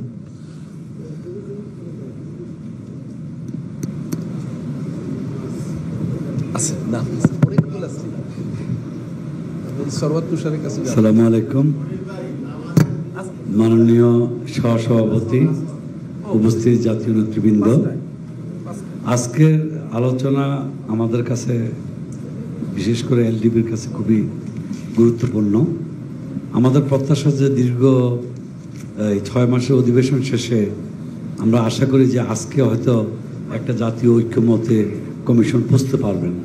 কারণ ঐক্যমতের জন্য সময় যতই বাড়াবেন ঐক্যমত পুরোপুরি হবে না, ম্যাক্সিমামটা হলে পরে বাকিটা কমিশনকে দায়িত্ব নিতে হবে বলে আমরা মনে করি। এখানে কয়েকটা পয়েন্ট একটু ছোট ছোট করে কথা বলতে চাই। যে গণভোট এবং জাতীয় সংসদ নির্বাচন একই দিনে হওয়া উচিত কিনা। জি, আমরা এলডিপির পক্ষ থেকে মনে করি গণভোট এবং জাতীয় সংসদ নির্বাচন একই দিনে হতে হবে, কারণ আমরা 16 বছর ধরে অপেক্ষা করছি একটি জাতীয় নির্বাচনের জন্য। সুতরাং সেটার জন্য আমরা যেমন সংস্কার, মিনিমাম সংস্কার আমরা চাই, সেই সংস্কারগুলো ইমিডিয়েটলি এক্সিকিউট হোক, যেগুলোতে আমরা সবাই অলরেডি এগ্রিড। যেগুলোতে নোট অফ ডিসেন্ট আছে সেগুলো আপনারা গণভোটের মধ্যে কিভাবে অন্তর্ভুক্ত করতে পারেন সেটা টেকনিক্যাল বা লিগ্যাল ম্যাটার্সগুলো আপনারা এক্সপার্টদের সাথে কথা বলেন। আমরা একটু আজকে কনক্লুসিভ দুই একটা কথা বলতে চাচ্ছি, সেগুলো আপনারা কমিশন ঠিক করেন যে একই দিনে কীভাবে গণভোট এবং জাতীয় সংসদ নির্বাচন নির্দিষ্ট সময়ের মধ্যে সম্ভব। দ্বিতীয় হচ্ছে যে যদি আপনি আরও 2 দিন বাড়ান একই আলোচনা হবে, কারণ যদি ভালো কিছু সকলে হয়ে যেত এর মধ্যে অনেক আরও আগে হতো, এটা আরও 6 মাসও হবে না। আমি মনে করি যা কিছু করার আজকে করেন, যদি দরকার হয় রাত 8টা পর্যন্ত করেন, রাত 11টা পর্যন্ত করেন, রাত 3টা পর্যন্ত করেন, কিন্তু আজকে এটা শেষ করেন। মানুষ খুবই বিরক্ত যে আমরা ঐক্যমত্য কমিশনে কেন যাই, কী করি, খাওয়া দাওয়া করি, আড্ডা দিই, নাকি তাদের একটা ভরসা আছে যে যিনি এর দায়িত্ব নিয়েছেন অধ্যাপক আলী রিয়াজ, তিনি আন্তর্জাতিক খ্যাতিসম্পন্ন একজন এক্সপার্ট, তিনি নিশ্চয়ই এই জাতির জন্য ভালো কিছু দিয়ে যাবেন। এই প্রত্যাশা থেকে তারা মনে করে যে গণভোট এবং জাতীয় সংসদ নির্বাচন একই দিনে হওয়া উচিত। দ্বিতীয় যে ব্যাপারটা, যে নোট অফ ডিসেন্টের যে সমস্ত পয়েন্টগুলো আছে, আমি মনে করি এগুলো পরবর্তী নির্বাচিত সরকার, আমি মনে করি এগুলো তাদের উপর ছেড়ে দেওয়া দরকার, এটা এলডিপি মনে করে। এক্সপার্টরা আপনাদের হিসাবটা আলাদা। জুলাই সনদ বাস্তবায়নের জন্য যেই অধ্যাদেশ জারি করা দরকার অথবা কনস্টিটিউশনাল অর্ডার, এটাও করা যাবে বলে আমরা মনে করি। এখানে সুপ্রিম কোর্টের রেফারেন্স হতে পারে, কিন্তু আমি মনে করি রিস্ক আছে। সুপ্রিম কোর্ট যদি কোনো কারণে সেটা তারা বিব্রত বোধ করে, তাইলে কিন্তু এই জুলাই সনদ বাস্তবায়ন আর সম্ভব হবে না। সুতরাং ও ঝুঁকি নেয়ার কোনো সুযোগ নাই। আরেকটা হচ্ছে মাননীয় সহসভাপতি আর মোস্তাক ভাই বলছিলেন যে যদি ঐক্যমত্য কমিশনের সিদ্ধান্ত হয়ে যায় তাহলে গণভোটের দরকার কি। আমার মনে হয় ওটা ওনারা জোকস করেছেন, কারণ এটা গণভোট লাগবেই। ঐক্যমত্য কমিশনের আমরা যারা রাজনৈতিক ব্যক্তিবর্গ আছি, আমরা বাংলাদেশের জনগণের কোনো প্রতিনিধিত্ব করি না। এটা জাস্ট একটা ন্যাশনাল কনসাসনেস, অর্থাৎ আমরা একটা ঐক্যমতের জন্য আমরা জাতিকে গাইডলাইন দিচ্ছি যেন আপনারা এটা করতে পারেন, আলোচনা করতে পারেন। তো আমি শেষ দিকে বলতে চাই, আরও এক্সপার্ট আছেন, আমরা তাদের কথা অবশ্যই শুনব। আমার অনুরোধ কমিশনের কাছে, জাতীয় নেতৃবৃন্দের কাছে, যে আপনারা দূরত্ব কমিয়ে কোনোভাবেই জাতীয় নির্বাচনের আগে গণভোটের কোনো সুযোগ যদি তৈরি করার চেষ্টা করা হয় তাহলে সেটা দেশে বিশৃঙ্খলা সৃষ্টি করবে এবং সেটার জন্য এই কমিশনকে দায়িত্ব গ্রহণ করতে হবে। সুতরাং সবাইকে ধন্যবাদ। আমরা আরও এক্সপার্টদের ওপিনিয়ন শুনবো। আসসালামু আলাইকুম। ধন্যবাদ ডক্টর নিয়ামুল বশির। আমি আমন্ত্রণ জানাচ্ছি মাওলানা ইউসুফ আশরাফ, বাংলাদেশ খেলাফত মজলিসের। এরপরে জনাব সাদাত হোসেন সেলিম আপনার কাছে আসবো। আর জানিয়ে রাখি যে আমরা মোটামুটি চেষ্টা করব 5টার সময় আসরের নামাজের জন্য একটা সংক্ষিপ্ত বিরতি দিতে। জি,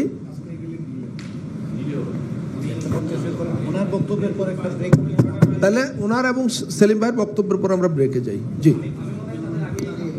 জি,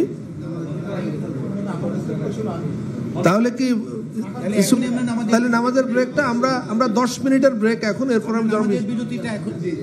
আমরা নামাজের জন্য এখনই বিরতিটা নিই, 10 মিনিটের মধ্যে সকলে নামাজ শেষ করে আমরা আবার আলোচনাটা অব্যাহত রাখি। ঠিক আছে, নামাজের জন্য এখন আমরা বিরতিতে যাচ্ছি।